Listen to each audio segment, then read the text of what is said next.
Okay, तो हम PYQ ये 2023 का है, ये सेट वन है, इसको हम डिस्कस कर रहे थे।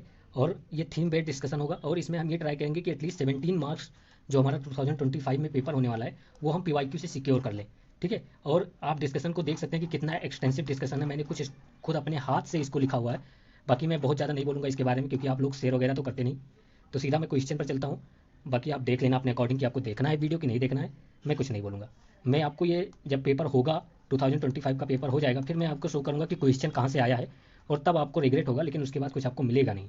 क्योंकि जब आप शेयर नहीं करते तो फिर एक मोटिवेशन जो होता है वो कम हो जाता है बनाने का वीडियो, और फिर बनाने का उतना मन भी नहीं करता। ठीक है, आप ऑलरेडी सोच लीजिए कि 1 ईयर हो गया चैनल का, अभी तक चैनल मोनेटाइज तक नहीं हुआ है। ठीक है, चैनल अभी तक मोनेटाइज तक नहीं हुआ। बाकी सब ठीक है, बकवास बंद करते हैं, चलते हैं पढ़ते हैं। तो ये फर्स्ट क्वेश्चन था, 2023 का पेपर है, तो आप समझ सकते हैं कि कितना टफ था। ये टफेस्ट पेपर माना जाता है पूरे यूपीएससी कैरियर में अब तक। हो सकता है कि 2025 का और टफ हो जाए। तो अब तक हम 2023 के को टफेस्ट पेपर कहते थे। एक रीज़न था टफेस्ट होने का, ये 1 पेज 2 पेज 3 पेज और ऊपर से नन भी दे देता था। ठीक है, एक रीज़न ये था टफेस्ट होने का। दूसरा रीज़न क्या था कि बहुत सारे क्वेश्चन आपको यहाँ से कहाँ से देखने को मिलेंगे, कुछ अनकन्वेंशनल टॉपिक से थे। तो वो पीवाईक्यू से ही है ज़्यादा से ज़्यादा वो लिंक्ड, बट वो थोड़ा मतलब जो बहुत ओल्ड पीवाईक्यू थे वहाँ से उठाए गए थे क्वेश्चन। बाकी चलिए डिस्कशन स्टार्ट करते हैं। देखिए, सारा जो एक और बता देता हूँ, सारा जो इसमें आंसर में बताऊंगा वो आंसर की आ चुकी है यूपीएससी की आंसर की, उसी पे बेस्ड होगा। तो मेरा मतलब इसमें बहुत ज़्यादा कंट्रीब्यूशन, अगर कोई ऑप्शन मैं सही बता रहा हूँ तो उसको मान लेना लॉजिक के अकॉर्डिंग। ये मत सोचना कि उस कोचिंग ने ये आंसर दिया था। अभी जो आंसर बताऊंगा वो फुल एंड फाइनल है। चलिए अब स्टार्ट करते हैं। कह रहा है कि Jhelum river passes through the Wular lake. Okay, फिर कह रहा है कृष्णा रिवर डायरेक्टली, ये वर्ड पर फोकस करना, डायरेक्टली, ये सेम वर्ड 2017 प्रीलिम्स में आया था। कह रहे Krishna river directly feeds Kolleru lake. Okay, फिर थर्ड कह रहे कि meandering of a Gandak river found Kanwar lake. Now देखेंगे हम सेकेंड ऑप्शन। देखिए, जो ये कोलेरू लेक है आपकी, ठीक है, ये एक नेचुरल लेक है, और जो ये कृष्णा रिवर है ये कोलोरी लेक से नहीं पास होती है। कोलेरू लेक, जैसे मान लीजिए ये कोलेरू लेक है, तो कृष्णा और गोदावरी के बीच में ये पड़ जाती है कोलेरू लेक। अभी हम कोलेरू लेक के बारे में पूरा देखेंगे, बट इतना मानिए कि कृष्णा और गोदावरी के बीच में कोलेरू लेक पड़ती है। ये Krishna river directly Kolleru lake से पास नहीं होती। और ऐसा ही ऑप्शन ये सीधा कोलेरू लेक पर, यही ऑप्शन 2017 प्रीलिम्स में पूछा गया था कि Krishna river flow through the Kolleru lakes. तो देखिए, एक यहाँ पर ये समझ में आ गया आपको। कृष्णा रिवर के बारे में अभी इतना ही जान लीजिए कि ये महाबलेश्वर महाराष्ट्र से ओरिजिनेट होती है। ठीक है, इतना अभी आप जानिए, बाद में भी बहुत बार कृष्णा रिवर आएगी तो हम डिस्कस कर लेंगे। ठीक है, फिर एक एक टर्म पकड़ लीजिए कि जब भी कहेगा यूपीएससी डायरेक्टली, मेनली, पार्टिकुलरली, तो आपको बहुत ज़्यादा सचेत हो जाना है, बहुत ज़्यादा कॉन्शियस हो जाना है उस ऑप्शन में। ठीक है, मोस्ट प्रोबेबली ऐसे ऑप्शन 70% तो रॉन्ग होते ही होते हैं। ठीक है, तो ये रॉन्ग है। फिर कह रहे कि जो झेलम रिवर है आपकी, जो जम्मू एंड कश्मीर से होते हुए पाकिस्तान में जाती है, तो कहते हैं Jhelum river passes through the Wular lake. देखिए, वुलर लेक ये एनसीईआरटी में दिया गया है, ये डायरेक्ट एनसीईआरटी से फैक्ट निकाला गया कि हाँ झेलम रिवर पास होती है वुलर लेक से। हम जब इंडस वैली सिस्टम पढ़ते हैं पूरा ना, इंडस रिवर सिस्टम जब पढ़ते हैं उसमें भी हमें ये देखने को मिलता है कि जो वुलर लेक है वहाँ से झेलम रिवर पास होती है। अब ये झेलम रिवर कहाँ से ओरिजिनेट होती है, तो बेरीनाग, बेरीनाग ऑफ जम्मू एंड कश्मीर। अभी इतना ही याद रखिए, बेरीनाग जम्मू एंड कश्मीर, मतलब ये लद्दाख में नहीं जाएगी, ये लद्दाख में नहीं फ्लो हो रही है, इंडस की ट्रिब्यूटरी है। ठीक है, तो ये बिल्कुल सही है। अभी हम देखते हैं वुलर लेक के बारे में भी देखेंगे। फिर ये थर्ड देखिए, तो ये इनकरेक्ट है। फिर कह रहे कि थर्ड देखिए, कह रहे कि मियांडरिंग ऑफ गंडक रिवर जो है, गंडक रिवर, गंडक रिवर कहाँ से ओरिजिनेट होगी आपको, जो धौलागिरी माउंटेन है, धौलागिरी माउंटेन कहाँ पर आपको मिलेगा, नेपाल में, वहाँ से गंडक रिवर आपकी निकलती है। ठीक है, तो ये कहते हैं ये फॉर्म करती है कांवर लेक। देखिए, कांवर लेक सबसे पहले ये समझ लीजिए कि एक ये ऑक्सबो लेक है। ऑक्सबो लेक मतलब जब रिवर ऐसे ऐसे ऐसे करके चलती है तो इतना जब कट के ये दोनों ऐसे हो जाए तो ये जो लेक फॉर्म हो गई इसको कांवर लेक कहते हैं। तो जो कांवर लेक है, एक ऑक्सबो लेक है, ये एक रामसर साइट्स है। ये क्या है, रामसर साइट्स है। ठीक है, ये कहाँ पर आपको पड़ेगा, ये मिलेगी आपको बिहार में। ठीक है, ये एशिया की largest fresh water oxbow lake है। आप समझ सकते हैं क्यों पूछा होगा, एशिया की लार्जेस्ट है ये। फिर है, ये याद रखना। फिर इसके बाद गंडक नहीं, यहाँ से एक बूढ़ी गंडक रिवर है, बूढ़ी गंडक रिवर, वो पास होती है कांवर लेक से।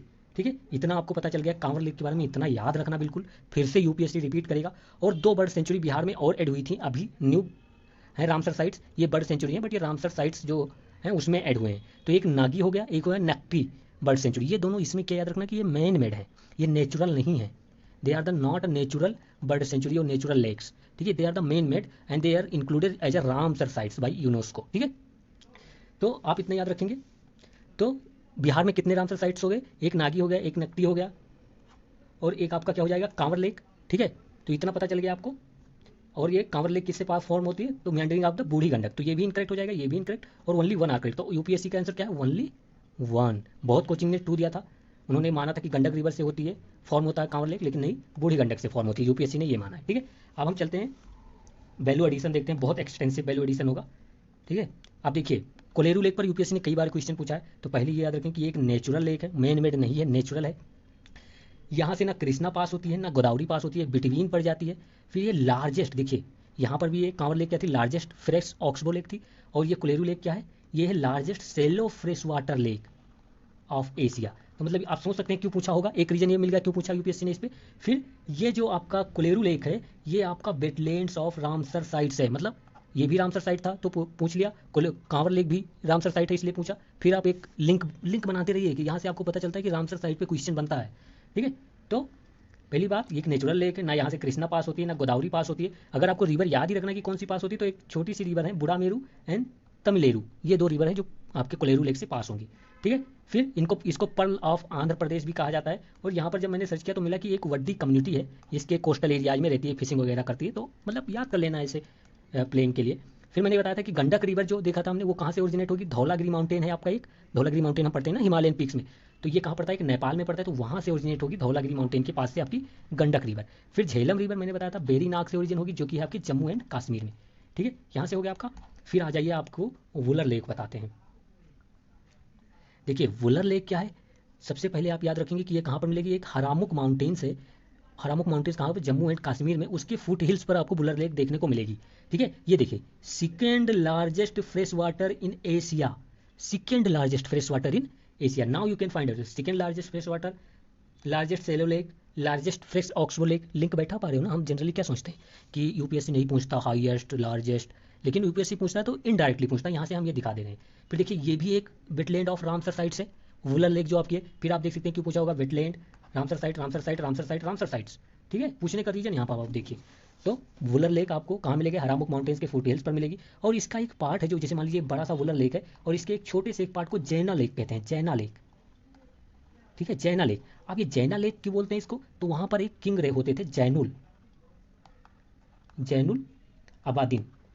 ठीक है, इनको कहा, ये इनका नाम एनसीईआरटी में मेंशन है, इसलिए बता रहा हूँ। तो ये जैनुल अबादीन जो है, इनको कहा जाता है अकबर ऑफ कश्मीर।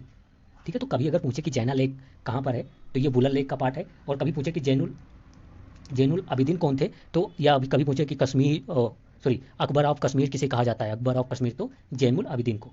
ठीक है, अच्छी पॉलिसी रही होगी उनकी, रिलीजियस टॉलरेंस पॉलिसी रही होगी। तो फिर एक बात याद है कि ये वुलर लेक जो है एक टेक्टोनिक लेक है, second largest fresh water Asia lake है। फिर एक वेटलैंड ऑफ रामसर साइट है। इतना ही वैल्यू एडिशन करना था, बाकी हम नेक्स्ट पर चलते हैं। ठीक है, फिर देखिए यहाँ पर पोर्ट पर यूपीएससी बहुत बार क्वेश्चन पूछता है, चाहे वो एंशिएंट पोर्ट पर पूछ ले या मॉडर्न पोर्ट पर पूछ ले। देखिए एंशिएंट पोर्ट में कुछ पोर्ट आप याद रखेंगे, जैसे बेरी गाजा, यहीं पे मैं बता दे रहा हूँ, इसको इंक्लूड कर दूंगा। बेरी गाजा या बरोज, ये कहाँ पर आपको मिलेगा, गुजरात में। ठीक है, बेरी गाजा या बरोज आपको गुजरात में मिल जाएगा। फिर आप याद रखेंगे मुजरिस, ये कहाँ पर मिलेगा, केरला में। ये आपका एक चेरा पोर्ट था, आप बोल सकते हैं चेरा जो किंगडम होता था ना केरला में, उनका पोर्ट था मुजरिस।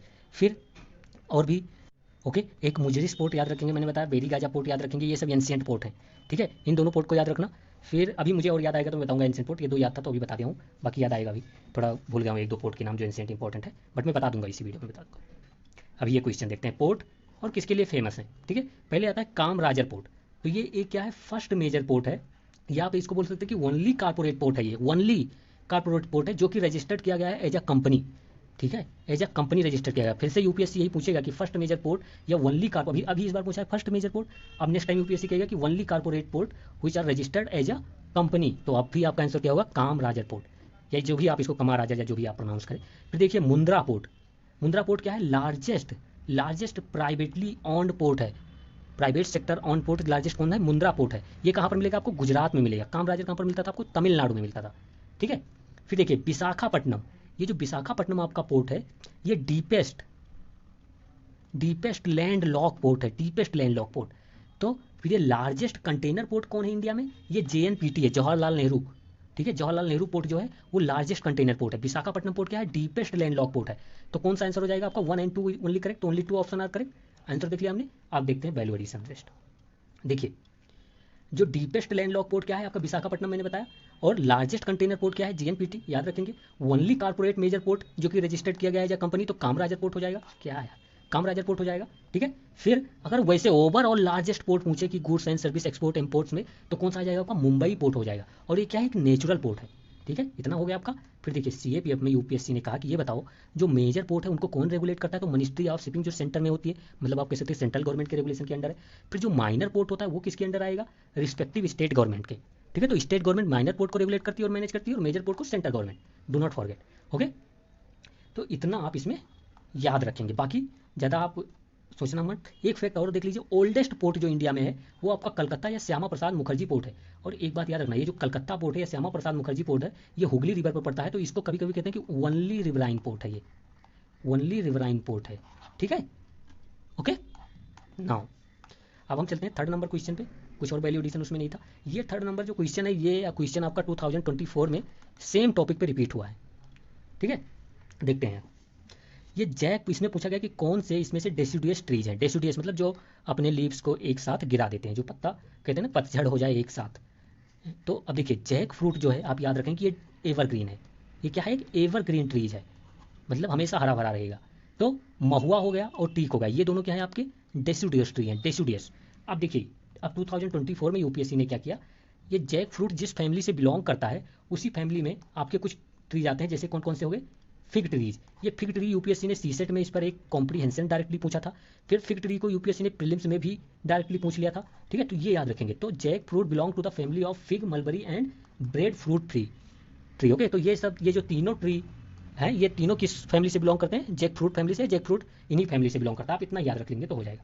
ठीक है, आप देखिए ये एवरग्रीन है जैक फ्रूट, मैंने बताया। ये देखिए जैक फ्रूट जो होता है, आपने कटहल सुना है, उसी को कहते हैं। तो ये लार्जेस्ट फ्री फ्रूट्स कहा जाता है। कभी बच्चों को परेशान करना हो तो ये पूछ सकते हो, लार्जेस्ट फ्री फ्रूट्स कौन सा है, तो वो बताएंगे। ठीक है, फिर याद रखना। अब बच्चों वाला क्वेश्चन है, India is a largest producer in the world. Jack fruit का इंडिया लार्जेस्ट प्रोड्यूसर है। आप सोच सकते हो कि क्वेश्चन आया था। फिर देखिए उड़ीसा और केरला कुछ स्टेट्स हैं जहाँ पर बहुत ज़्यादा प्रोडक्शन होता है आपकी जैक फ्रूट का। अब देखिए यहाँ पर यूपीएससी ने डेसिडुअस ट्री पर क्वेश्चन पूछा कि कौन सा डेसिडुअस है। अब हम जो एनसीईआरटी में कुछ डेसिडुअस ट्री मेंशन है उनको क्यों ना इसी टाइम देख लें। तो देखिए मोस्ट डेसिडुअस देखते हैं पहले। तो मोस्ट डेसिडुअस कौन से हैं, जहाँ पर रेनफॉल 100 से 200 सेंटीमीटर होती है। ठीक है, तो वहाँ पर कौन आ जाएगा, टीक आ जाएगा, साल आ जाएगा, शीशम आ जाएगा, कुसुम, महुआ, हुर्रा, आंवला, सेमुल। ठीक है, फिर हो गया ड्राई डेसिडुअस ट्री। अब देखिए मैं ये नहीं कर रहा कि ये दोनों आप एक साथ नहीं याद कर सकते हैं। आप अगर डिफ्रेंसिएशन नहीं कर पाते तो दोनों को एक साथ याद कर लो, नो इशू। ठीक है, अब ड्राई डेसिडुअस कहाँ मिलेगा, जहाँ पर आप देखेंगे कि 100 सेंटीमीटर या 150 सेंटीमीटर के अराउंड ही रेनफॉल हो, इससे ज़्यादा नहीं। तो जैसे इसमें कौन आ जाएगा, इंदू या इंदू बोल सकते हो, लड़की का नाम होता है ना इंदू। तो इंदू, प्लास, बेल, खैर, अमलतास, पीपल, नीम, एक्जलवुड याद रखना। ठीक है, तो इसमें आप याद रखेंगे कि they are called the dry deciduous. तो दोनों को एक साथ याद कर लो कि हाँ ये डेसिडुअस ट्री है, नो इशू, दोनों को एक साथ याद कर लो। ठीक है, आप देखिए फिग ट्री के बारे में क्वेश्चन, ये मतलब बहुत, जब आप फिग ट्री गूगल पर सर्च करेंगे ये स्टेटमेंट आपको मिलेगा कि इनका एक यूनिक रिलेशनशिप होता है विद द इंसेक्ट्स। इंसेक्ट के साथ इनका बहुत अच्छा यूनिक रिलेशनशिप होता है और इंसेक्ट पॉलिनेशन वगैरह में बहुत ज़्यादा हेल्प करते हैं फिग ट्रीज के। ठीक है, फिर याद रखेंगे एक है पुरंदर फिग ट्री, जो जिसको जीआई टैग मिल गया है। कहाँ पर, क्योंकि इसमें विटामिन वगैरह की मात्रा बहुत ज़्यादा है, तो इसको कहाँ मिला है, महाराष्ट्र में। आप देखिए यूपीएससी ने क्वेश्चन कैसा बनाया कि फिग ट्री के बारे में कौन सा ऑप्शन करेक्ट है। ठीक है, पहला ऑप्शन कि it is a evergreen, second option कि fig tree have a nutritious value. ठीक है, तो अब ऐसे में क्वेश्चन बना देगा या fig tree have no nutritious value, तो ये इनकरेक्ट हो जाएगा, या अगर कहेगा न्यूट्रियस वैल्यू है तो ये करेक्ट हो जाएगा। फिर थर्ड ऑप्शन बनाया कि fig tree have intricate relationship with insects, तो ये भी सही हो जाएगा, ये भी सही हो जाएगा, ये भी सही हो जाएगा। समझ रहे हो ना, ऐसे का क्वेश्चन बना देगा यूपीएससी। चलिए हम नेक्स्ट पर चलते हैं। देखिए ये जो क्वेश्चन है इसमें मुझे बहुत ज़्यादा ऐड करने का कुछ दिखा नहीं, बाकी अगर दिखेगा तो मैं ऐड कर दूंगा बाद में। तो इसमें पूछा गया कि कौन सा स्टेटमेंट्स करेक्ट है, और जो यूपीएससी ने आंसर दिया मैं उसको बता रहा हूँ, क्योंकि बहुत सारे कोचिंग इंस्टीट्यूट ने 2 आंसर दिया था, लेकिन यूपीएससी ने कहा कि नहीं भाई ओनली 1 इज करेक्ट। ओके, तो देखते हैं। कह रहा कि India has a more arable area than China. देखिए इस केस में वर्ल्ड बैंक क्या बोलता है कि चाइना के पास अरेबल एरिया ज़्यादा है इंडिया से। क्यों, क्योंकि एरिया जो है चाइना का वो ज़्यादा है, अगर लॉजिकली समझे तो। ठीक है, तो ये क्या हो जाएगा, इनकरेक्ट। फिर कह रहे कि the proportion of irrigated area is more in India as compare to China. देखिए यहाँ पर प्रपोर्शन पूछा है। प्रपोर्शन मतलब अगर मान ले कि 100% लैंड इंडिया को पूरे और 100% चाइना को मान ले, तो टोटल 100% चाइना का ओनली हो सकता है कि 20% इरीगेटेड हो, बट इंडिया के टोटल लैंड का हो सकता है कि 70% इरीगेटेड हो। तो प्रपोर्शन, इन द प्रपोर्शन जो इरीगेटेड एरिया है, percentage of irrigated area in India is more than the China, but हो सकता है कि एरिया वाइज चाइना की ज़्यादा इरीगेटेड एरिया हो देन द इंडिया। कन्फ्यूज मत होना। प्रपोर्शन का मतलब हो जाए, मान लीजिए कि 10% का, अगर मैं कहूँ 10, मान लीजिए कि 10 एकड़ ज़मीन है और इसका मैं कहूँ कि 100% इरीगेटेड है, मतलब 10 एकड़ इरीगेटेड है। बट अगर हम चाइना का माने कि वहाँ पर ज़मीन कितनी है, 100 एकड़ है, 100 एकड़ है, तो हम कहें उसका कि मान लीजिए 50% ही इरीगेटेड है, तो यहाँ पर कितना हो जाएगा, 50 एकड़ इरीगेटेड। तो एरिया वाइज तो चाइना ज़्यादा है इरीगेशन में, लेकिन परसेंटेज वाइज इंडिया ज़्यादा है, तो प्रपोर्शन वाइज इंडिया ज़्यादा है। समझ रहे हो ना पॉइंट को, तो इसलिए ये करेक्ट है। ओके, फिर थर्ड देखिए, कह रहा है कि द एवरेज प्रोडक्टिविटी जो है per hectare in Indian agriculture is higher than that in China. Now point is पे, हम सबसे ज़्यादा जब यूपीएससी मेंस पढ़ते हैं इकोनॉमी में, तब ये देखते हैं कि हमारी प्रोडक्टिविटी वर्ल्ड लेवल से कितना कम है। वर्ल्ड लेवल से प्रोडक्टिविटी हमारी हाफ, या कभी कभी तो हम बोलते देते हैं कि 1/3 होती है हमारी प्रोडक्टिविटी। मतलब हमें अभी अपने प्रोडक्टिविटी इंक्रीज करनी है, इफिशियंसी इंक्रीज करनी है एग्रीकल्चर की।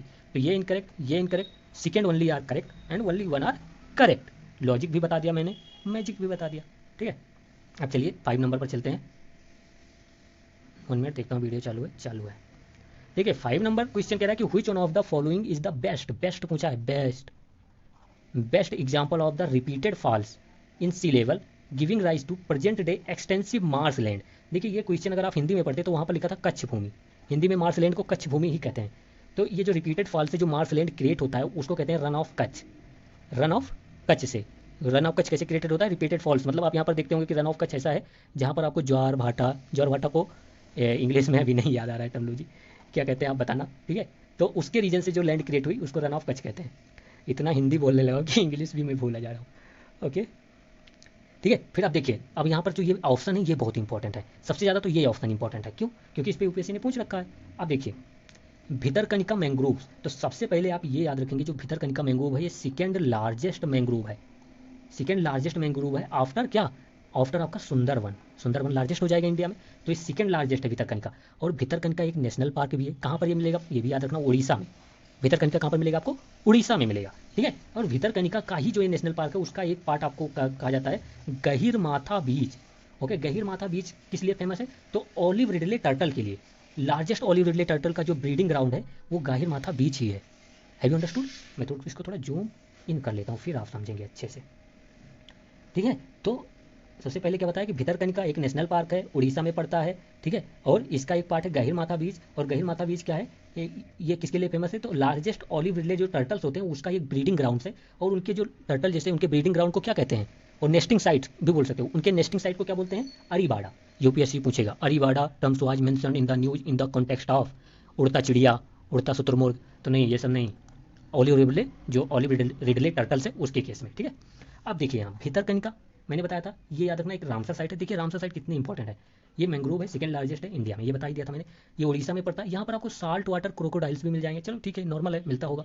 देखिए अब इंपॉर्टेंट जो ये भितरकनिका, यहाँ से 2 रिवर फ्लो होती है, एक है ब्राह्मणी, एक दूसरी क्या है बैतरनी रिवर। ये दोनों कहाँ से फ्लो होती है यूपीएससी पूछेगा, तो भितरकनिका से। Have you got my point?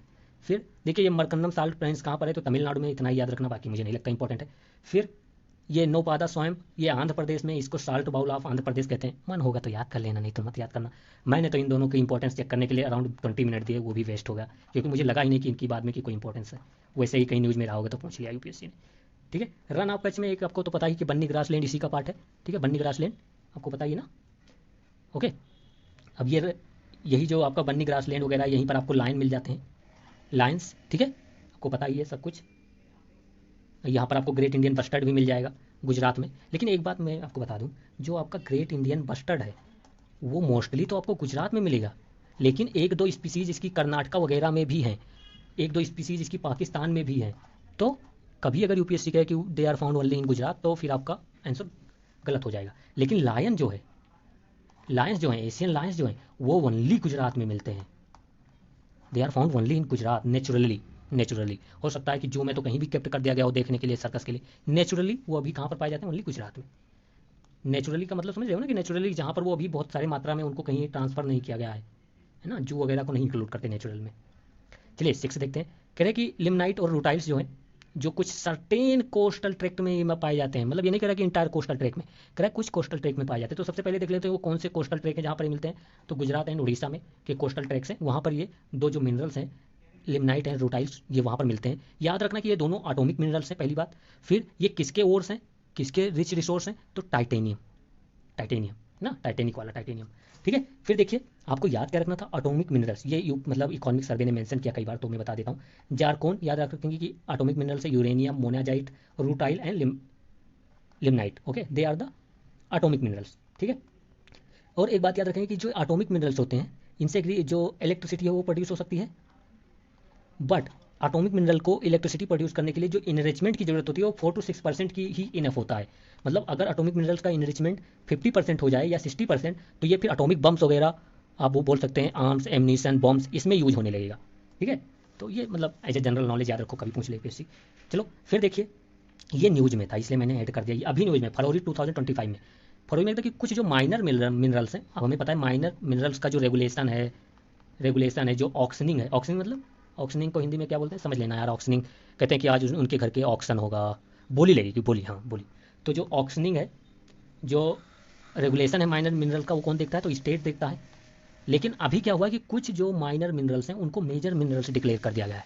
वो माइनर मिनरल्स कौन से हैं, तो बैराइट्स, फेल्सपार, माइका, कोर्टजाइट, ये पहले क्या थे, माइनर थे, अब ये मेजर हो गए। अब जैसे ये मेजर मिनरल्स हो गए, अब इस पर सेंटर की ज़्यादा पावर हो गई। अब इसका ऑक्शनिंग रेगुलेशन ज़्यादा कौन करेगा, सेंटर करेगा। पॉइंट को समझ रहे हो ना भाई, समझ रहे हो आप, अच्छे हो।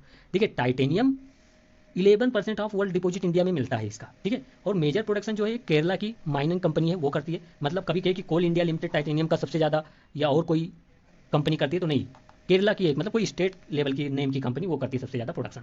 ये नहीं भी याद रहेगा कोई बात नहीं, लेकिन कोई मेजर कंपनी नहीं है, ये इतना तो आइडिया रखना। फिर कभी यूपीएससी कहे कि 50% of the world reserve of titanium found in India, तो नहीं, केवल 11% मिलता है। मतलब बहुत कम भी नहीं, बहुत ज़्यादा भी नहीं, हमारा काम चल जाए उतना बार मिलता है। चलिए अब और भी एक्सटेंसिव डिस्कशन का पार्ट आ गया है।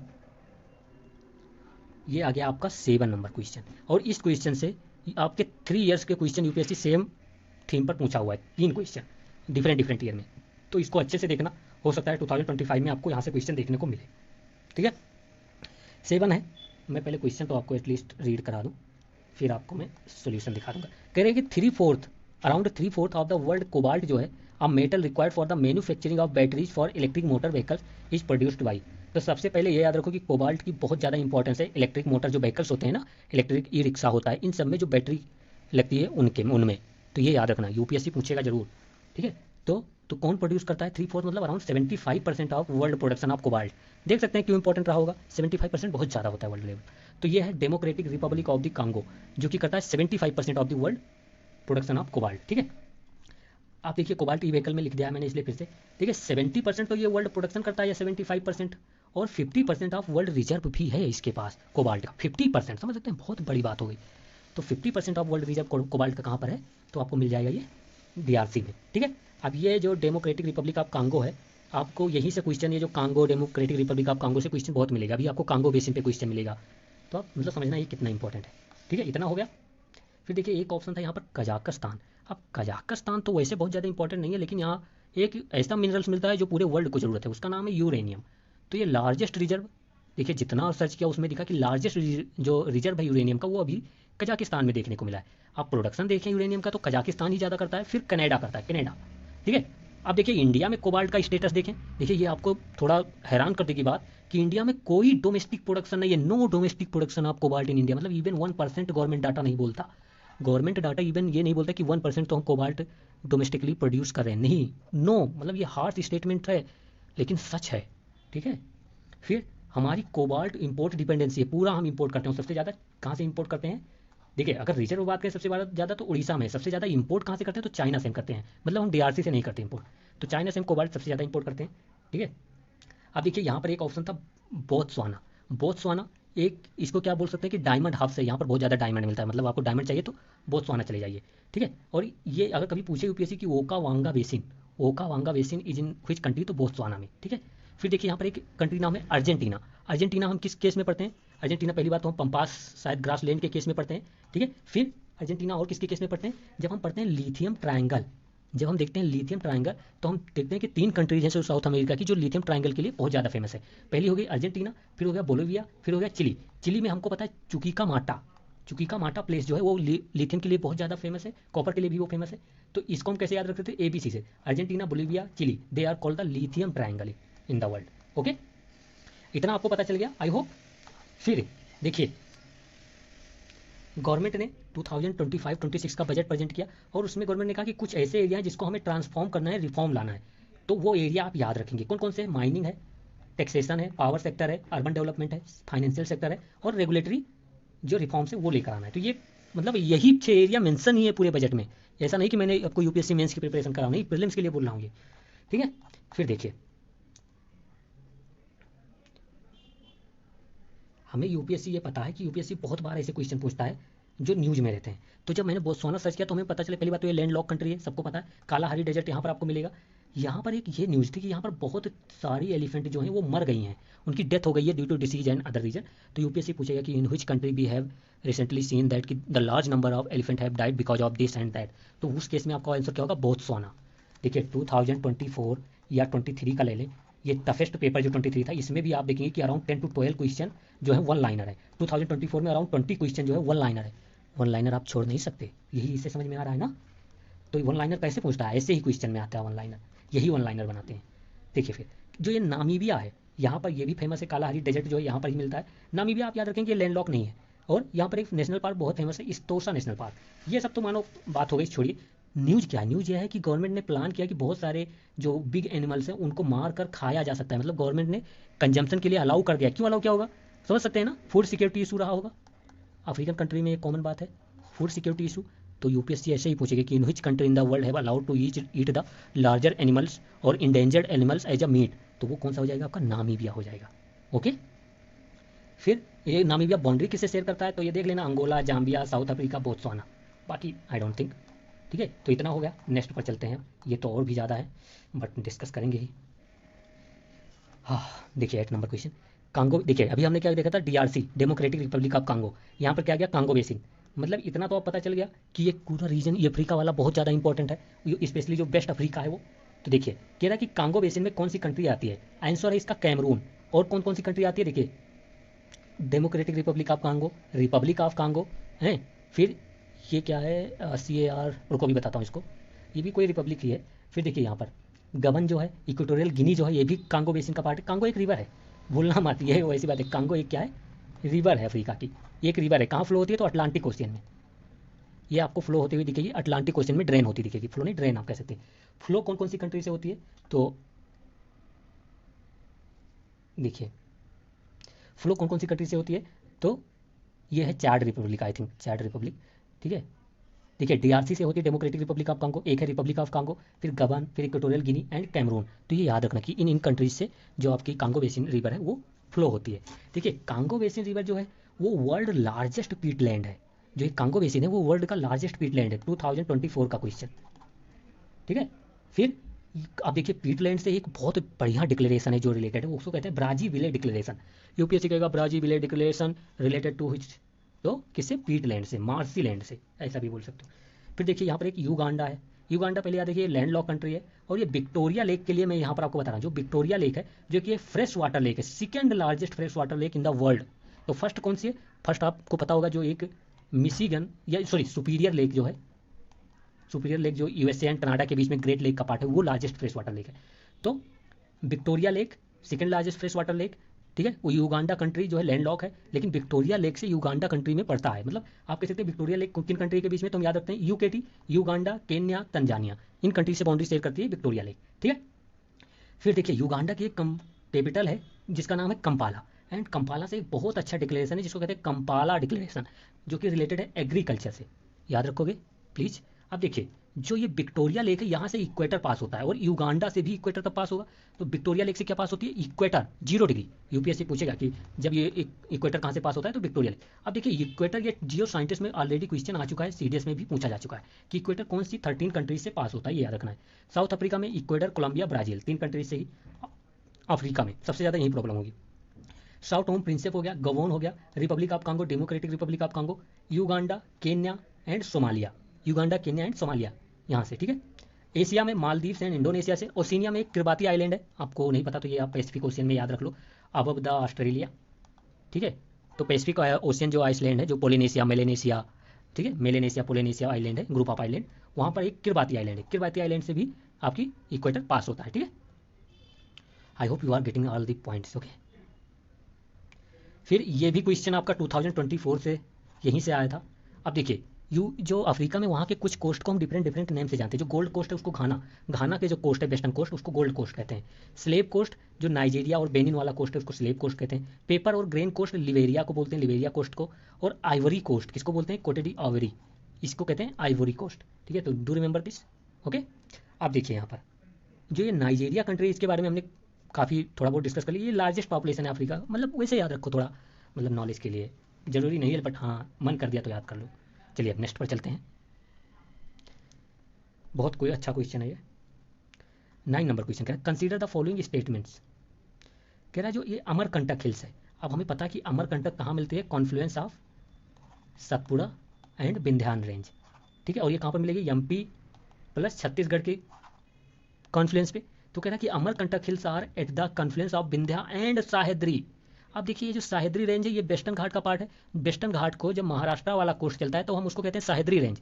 और अमरकंटक आपको कहाँ पर मिलेगा, एमपी और छत्तीसगढ़ के एडजॉइनिंग पॉइंट पर। और अमरकंटक हिल्स पर कौन से 2 रेंजेस मिलती हैं, तो कौन सा, एक विंध्या है और दूसरी सतपुड़ा, नॉट अ साहेद्री।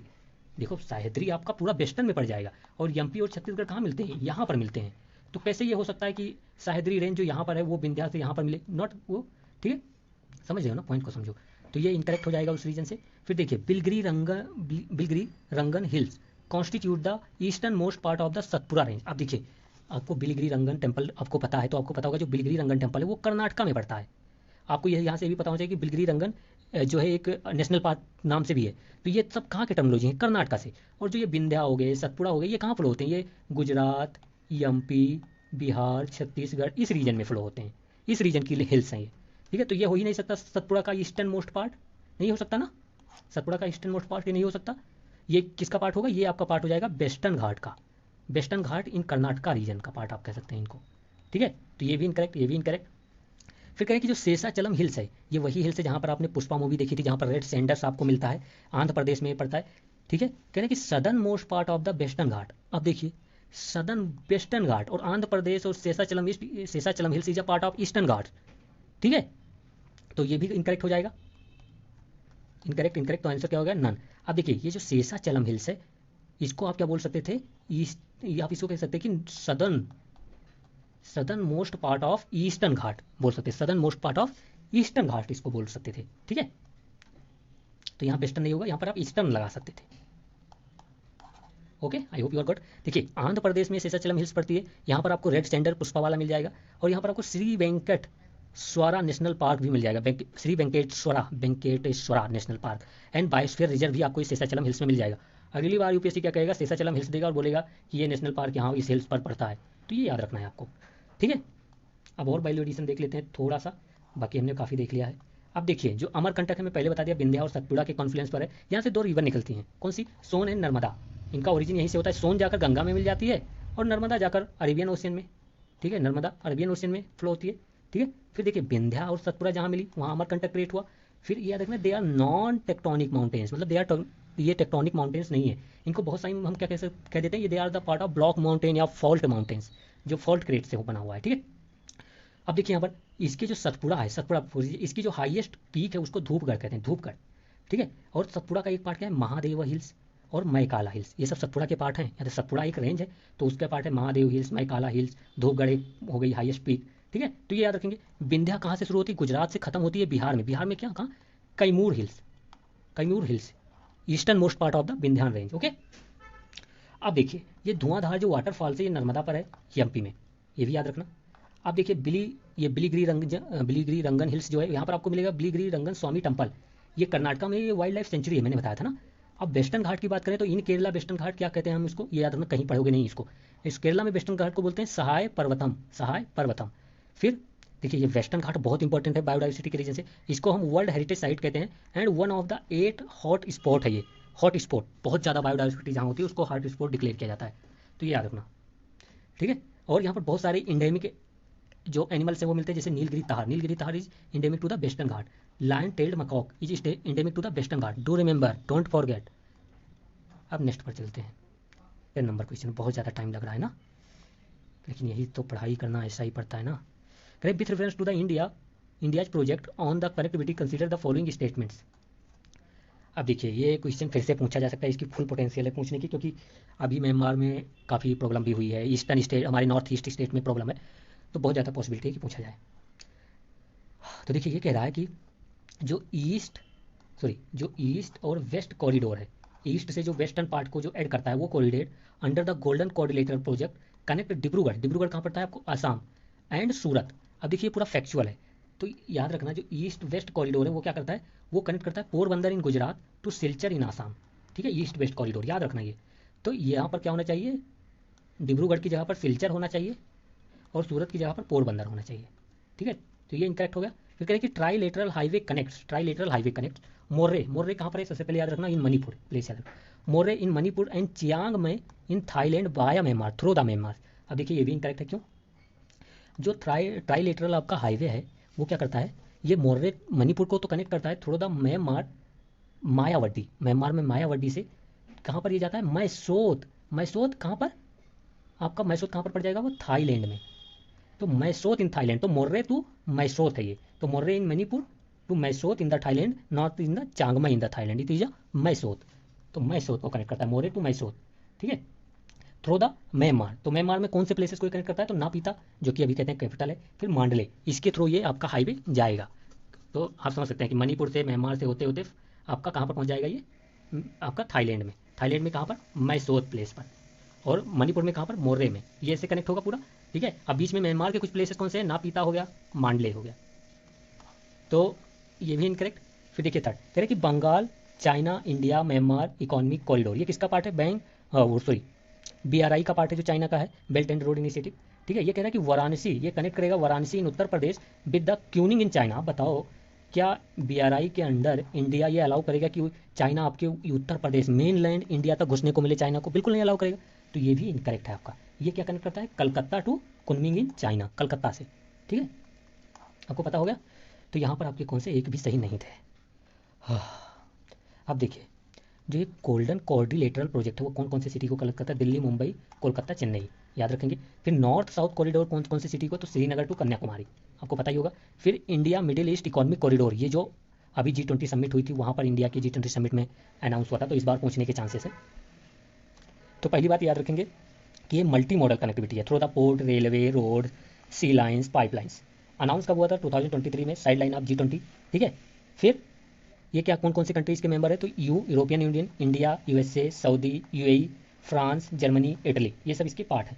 ओके, देखिए ये मुंबई का पोर्ट को, मुंबई और मुंद्रा में गुजरात के जो मुंबई के पोर्ट हैं और मुंद्रा जो गुजरात का पोर्ट है, उनको कनेक्ट करेगा पूरा, कनेक्ट करेगा यूरोप को। कैसे, देखिए यूरोप को जाने के लिए ये पूरा UAE वगैरह से, सऊदी वगैरह से होकर जाएगा, तो ये याद रखना। तो UAE में कौन कौन से प्लेसेस से होकर गुजरेगा, तो फजीरा, Jebel Ali and Abu Dhabi, ये UAE के प्लेसेस हैं जिनको कनेक्ट करेगा ये India middle east economic corridor. Haifa ये बहुत इंपॉर्टेंट है, हाइफा एक पोर्ट है इजराइल का जो कि कनेक्ट करेगा इंडिया मिडिल ईस्ट। पिरेस, ये भी याद रखना, पिरेस कहाँ है, ग्रीस का पोर्ट है जो इसके बीच में आएगा रास्ते पर। ठीक है, अब सऊदी अरेबिया भी मेंबर था तो उसका दमम एंड रस अल खेर जो है प्लेसेस वो कनेक्ट होंगे इस कॉरिडोर से। ठीक है, अब देखिए यहाँ पर अभी आपने सुना होगा कि रिसेंटली म्यांमार में एक क्या आया था, भूकंप आया था।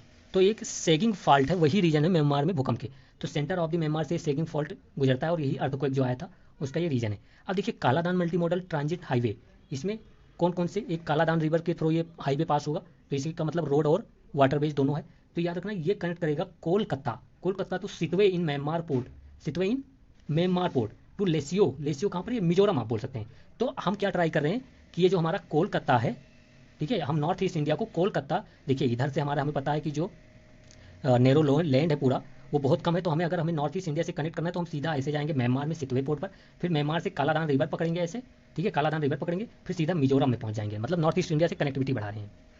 ठीक है, तो ये आप याद रखना, कालादान मल्टी मॉडल प्रोजेक्ट हो गया आपका। अब नेक्स्ट पर चलते हैं। भाई give me 1 minute. Okay, 11 number देखते हैं, इसमें बहुत डिटेल में समझाया गया है और ये इंपॉर्टेंट भी है इसीलिए समझाया गया है इसको, और आपको मैंने इसका ओवरव्यू जो है वो पहले ही दे दिया था जब आपको मैंने यूरेनियम के बारे में बताया था। बाकी चलिए 11 नंबर पढ़ते हैं। तो ये स्टेटमेंट बेस्ड क्वेश्चन है, मतलब अगर आप इसमें एक स्टेटमेंट तो ये पता लगा लेते हो कि कौन सा गलत है तो आप बहुत ईजी हो जाएगा आपका सॉल्व करने में। तो इनको आप कभी हार्ड में नहीं रख सकते, ठीक है, ये मॉडरेट टू ईजी क्वेश्चन होते हैं और इनको मतलब हर क्वेश्चन को इनको सॉल्व करना चाहिए। तो देखते हैं, कह रहा है कि India despite having a uranium deposit depends on the coal for most of the electricity production. अब देखिए एक जनरल स्टेटमेंट है, अगर आपने मेंस का ABCD भी पढ़ा है तो आपको पता होगा कि हमारा जो फॉजिल फ्यूल से है, जो फॉजिल फ्यूल से इलेक्ट्रिसिटी जनरेशन है वो अराउंड 60% तक जाता है, ठीक है। और फॉजिल फ्यूल में जो सबसे ज़्यादा इलेक्ट्रिसिटी हमारी कहाँ से, पावर प्लांट वगैरह से जनरेट होती है, और वहाँ से हमारे 55% जो इलेक्ट्रिसिटी जनरेशन है उसमें हम कोल यूज करते हैं, ठीक है। तो आप ये समझ सकते हैं कि यूरेनियम से तो ज़्यादा हम कोल यूज करते हैं इलेक्ट्रिसिटी जनरेशन में। यूरेनियम का अराउंड 2 से 3% ही इलेक्ट्रिसिटी जनरेशन है जो यूरेनियम से हम करते हैं टोटल डिमांड का, 2 से 3%, ठीक है। तो ये एक जनरल स्टेटमेंट था, ऐसे आप इसको सॉल्व कर सकते थे अगर आप थोड़ा भी नॉलेज रखते हैं, यूपीएससी प्रिपरेशन कर रहे हैं तो। फिर स्टेटमेंट 2 क्या कह रहा है कि uranium enrichment to the extent of at least 60%, मतलब 60% एटलीस्ट, मतलब कह रहा है कि minimum 60% is required for the production of electricity. Now अब आप थोड़ा, पहली बात तो यहाँ डाटा दिया गया है, डाटा जब होता है तब मोस्ट प्रोबेबली बहुत सारे चांसेस हो जाते हैं कि ये 60 से 50 कर देता यूपीएससी, या 30 कर देता, मतलब उसके पास बहुत ज़्यादा अप्रोच है गलत कराने के, ठीक है। तो अब इस वे में जो ये इनरिचमेंट है 60% आप समझ लीजिए, वो भी यूरेनियम जैसे एटॉमिक मिनरल्स का, और इलेक्ट्रिसिटी प्रोडक्शन करना है तो 60 नहीं, केवल 3 से 4% ही चाहिए इनरिचमेंट यूरेनियम का इलेक्ट्रिसिटी प्रोडक्शन के लिए। 60%, जब 60% इनरिचमेंट है तो उसका आप वेपन, बॉम्ब ये सब बनाने में यूज कर सकते हैं, क्योंकि ये बहुत ज़्यादा इनरिचमेंट हो गया, ठीक है। इतना आप समझिए। तो इसका मतलब सेकंड तो यहाँ पर रॉन्ग है और फर्स्ट करेक्ट है, और इस बेसिस पे आप तुरंत, मतलब जैसे अगर आपने, अगर यहाँ पर सोच लीजिए कि अगर आपने यहाँ पर पहले ये सेकंड पढ़ा होता और आपको ये रॉन्ग मिल जाता तो फर्स्ट पढ़ने की जरूरत नहीं थी, आप सीधा सी पर चले जाते। क्यों, इसमें देखिए ऐसे ही ऑप्शन ही सेट होते हैं कि statement 1 is correct but second is incorrect, बस यहीं पे केवल एक इनकरेक्ट पकड़ना होता है, ठीक है। तो ये याद रखेंगे कि इलेक्ट्रिसिटी जनरेशन के लिए 3-4% ही चाहिए। यूपीएससी नेक्स्ट ईयर कह देगा कि इलेक्ट्रिसिटी जनरेशन के लिए एटलीस्ट 20% चाहिए तो भी इनकरेक्ट होगा, इसलिए मैंने यहाँ पर परसेंटेज लिख दिया कि भाई इतना परसेंट है तब भी इलेक्ट्रिसिटी जनरेट हो सकती है यूरेनियम से, ठीक है। अब थोड़ा कोल पर बात कर लेते हैं आराम से, ठीक है। कोल बहुत इंपॉर्टेंट है, कोल पर यूपीएससी ने 2 से 3 बार क्वेश्चन पूछ रखा है, ठीक है। तो पहली बात याद रखिए, जो कोल की जब हम बात करते हैं तो हमारे इंडिया में जो सबसे ज़्यादा कोल जो पाया जाता है वो गोंडवाना लैंड में, मेनली गोंडवाना लैंड में कोल पाया जाता है, और 80% कोल, टोटल कोल का 80% क्या है, बिट्यूमिनस टाइप का है। देखिए कोल में बहुत सारे टाइप्स होते हैं, एक होता है एंथ्रासाइट, एंथ्रासाइट होता है जो हम कहते हैं कि हाईएस्ट ग्रेड ऑफ कोल होता है, ठीक है, एंथ्रासाइट। फिर आप कह सकते हैं बिटूमिनस, फिर लिग्नाइट, फिर पीट, ठीक है। ये 4 टाइप्स ऑफ कोल जो एनसीईआरटी में मेंशन है, ये आप समझ सकते हैं। अब एंथ्रासाइट बहुत ही हाई ग्रेड ऑफ कोल है, तो इसके मतलब इसमें आप देखेंगे जो सल्फर कंटेंट होगा वो 90% होगा, मतलब जितना सल्फर कंटेंट जिस कोल में ज़्यादा होगा उतना वो कोल ज़्यादा अच्छा होगा। अब एंथ्रासाइट इंडिया में कहीं जम्मू एंड कश्मीर में कुछ प्लेसेस पे मिलता है, कुछ तमिलनाडु में मिलता है, बट ओवरऑल आप नहीं देखेंगे कि एंथ्रासाइट का ज़्यादा रिजर्व है इंडिया में। इंडिया में सबसे ज़्यादा रिजर्व किसका है, बिट्यूमिनस का, 80% टोटल कोल का, ठीक है। अब देखिए बिट्यूमिनस में क्या है, एंथ्रासाइट से लो सल्फर कंटेंट है, ये याद रखना, ये यूपीएससी पूछेगा और पूछ भी रखा है। तो लो सल्फर कंटेंट है, एंथ्रासाइट में क्या है, हाई सल्फर कंटेंट है। लेकिन अगर बिट्यूमिनस और पीट में कंपेरिजन किया जाएगा तो किसमें ज़्यादा सल्फर कंटेंट होगा, तो बिट्यूमिनस में, ठीक है। तो क्योंकि देखिए जब ये एक रिलेशन याद रखना कि अगर लो सल्फर कंटेंट होगा तो उसमें हाई एस लिखे निकलेगा, एस की मात्रा ज़्यादा निकलेगी, और उसका जो फ्यूजन टेम्परेचर है वो भी बहुत ज़्यादा होगा, मतलब उससे एनर्जी निकालने के लिए बहुत ज़्यादा उसको टेम्परेचर देना पड़ेगा, ठीक है। तो ये याद रखना कि बिट्यूमिनस हमारे, अगर यूपीएससी ने ऐसे पूछा है कि ये बताओ कि इंडियन कोल में क्या प्रॉब्लम है, प्रीलिम्स में पूछा हुआ है, तो low sulphur content, high ash, high fusion temperature, ठीक है, ये सब प्रॉब्लम है, और इलेक्ट्रिसिटी की जनरेशन बहुत कम होगा इससे, ठीक है, कंपेरिजन टू एंथ्रासाइट्स। फिर देखिए ये कहाँ पर मिलता है, आपका झारिया एक कोल फील्ड है, वहाँ पर आपको लार्जेस्ट ये कोल फील्ड है, ये मतलब याद रख सकते हो, कोई वो बड़ी नहीं। मैंने फिर बताया कि यहाँ पर हाई एस कंटेंट होगा, और हमारे इंडियन कोल में लेड जैसे, मरकरी जैसे, आर्सेनिक जैसे जो पोल्यूशन है ये भी देखने को मिलता है। तो अब आप यहाँ से समझ सकते हैं, अगर यूपीएससी कभी पूछे कि पावर प्लांट से देखिए एप्लीकेशन तो आपको ही करना है, मैं पढ़ा दूंगा उस बेसिस पे, लेकिन एप्लीकेशन आपको आना चाहिए। तो यूपीएससी अगर पूछता है कि पावर प्लांट से कौन कौन से पोल्यूटेंट्स निकलते हैं, तो लेड देगा, मरकरी देगा, आर्सेनिक देगा, तो ये बिल्कुल सब सही हो जाएंगे, ठीक है। और इंडियन कोल में तो ये बहुत ज़्यादा पाए जाते हैं। फिर एक बात आप याद रखेंगे कि मैं इसलिए यहाँ पर लिग्नाइट लिख दिया हूँ, देखिए लिग्नाइट का जितना भी रिजर्व है उसका 90% तमिलनाडु में पाया जाता है। जितना भी रिजर्व है आप टोटल लिग्नाइट का, उसका 90% आपको तमिलनाडु में, नैया वैली एक आप डिस्ट्रिक्ट बोल सकते हैं, वहाँ पर मिलता है। मतलब ये मैंने क्यों फैक्ट लिखा होगा आप समझ सकते हैं, ठीक है। कितना 90% बहुत ज़्यादा होता है एक ही स्टेट में मिलना, तो ये याद रखना, ये फैक्ट है, ओके। अगर हम हाईएस्ट कोल रिजर्व की बात करें तो ये झारखंड, उड़ीसा, तो देखिए ये झारखंड और उड़ीसा में हाईएस्ट कोल रिजर्व है, लेकिन अगर उसमें भी बात करें तो सबसे ज़्यादा आपको उड़ीसा में मिलेगा। देखिए बहुत सारे डिटेल मैंने देखा तो कहीं पे झारखंड फर्स्ट दिया गया है, लेकिन जब गवर्नमेंट डाटा मैंने देखा तो यहाँ पर उड़ीसा मुझे मिला, तो इसलिए याद रखना कि उड़ीसा में हाईएस्ट कोल रिजर्व है। छत्तीसगढ़ में भी मिलता है, ये 3 स्टेट बहुत ही प्रोमिनेंट है, ठीक है। तो इतना आपको पता चल गया। अब हम चलते हैं यूरेनियम को थोड़ा देखते हैं, क्योंकि यूरेनियम बहुत ज़्यादा इंपॉर्टेंट यहाँ यूरेनियम दिया गया है। यूरेनियम पर पहले भी हमने देखा था कि कजाकिस्तान में बहुत ज़्यादा रिजर्व है, तो भूलना मत ये सब। देखिए यूरेनियम में कुछ माइंस जो बहुत ज़्यादा है, जैसे जादूगोड़ा माइंस कहाँ है, आंध्र प्रदेश में। तो कभी यूपीएससी पूछे जादूगोड़ा माइंस आंध्र प्रदेश में किसके लिए फेमस है, तो यूरेनियम के लिए। फिर तुम्मन पल्ले माइंस, ये भी आंध्र प्रदेश में यूरेनियम के लिए। भाटिन एंड नौरा प्रहार, ये कहाँ पर है, झारखंड में, ये भी यूरेनियम माइंस है। और तुमरादिन ये भी झारखंड में यूरेनियम माइंस, ये सब याद रखना, यूपीएससी डायरेक्टली पूछेगा। ये सब गवर्नमेंट का जो मिनरल डॉक्यूमेंट होता है उसमें ये मेंशन था, इसीलिए मैं बोल रहा हूँ कि इसको याद कर लेना कि अगर यूपीएससी कहे कि भी जादूगौड़ा, तुमनापल्ले एंड तुमरादिन are famous mines for the iron, uranium, aluminium, coal, तो आपको पता होना चाहिए किसके लिए फेमस है।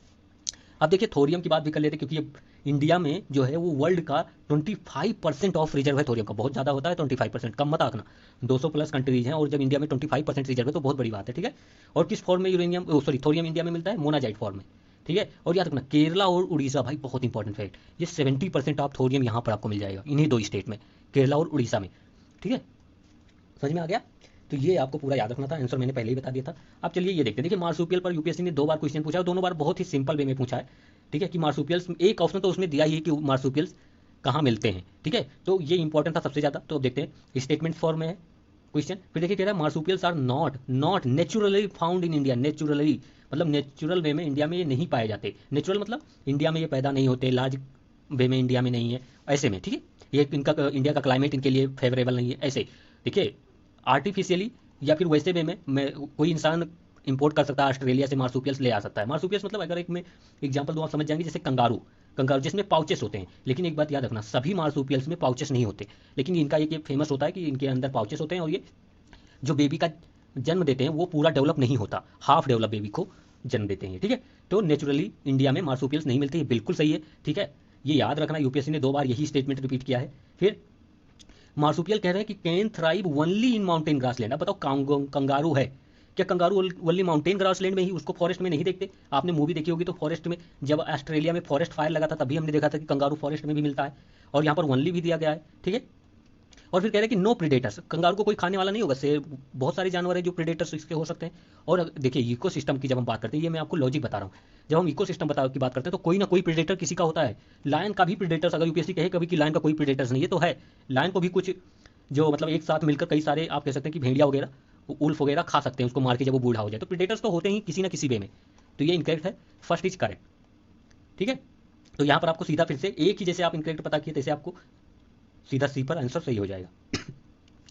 अब देखिए यूपीएससी आपसे पूछेगा कि kangaroo naturally not found in India, class not found in India naturally, फिर बोंडीकोट्स, बैंडिकोइट्स आप कह सकते हो, बैंडिकोट्स नॉट फाउंड, तो इन सब का नाम याद रखना कि ये सब मार्सुपियल्स हैं और ये सब नहीं पाए जाते। देखिए अभी मार्सुपियल्स पूरा एक स्पीसीज की नाम ले लिया, अब ये पार्टिकुलर पर भी यूपीएससी जाएगा, ये नेचर है यूपीएससी का, ठीक है। और एक बात, ये मार्सुपियल्स ओनली ऑस्ट्रेलिया में नहीं, साउथ अमेरिका में भी पाए जाते हैं, तो डू रिमेंबर दिस।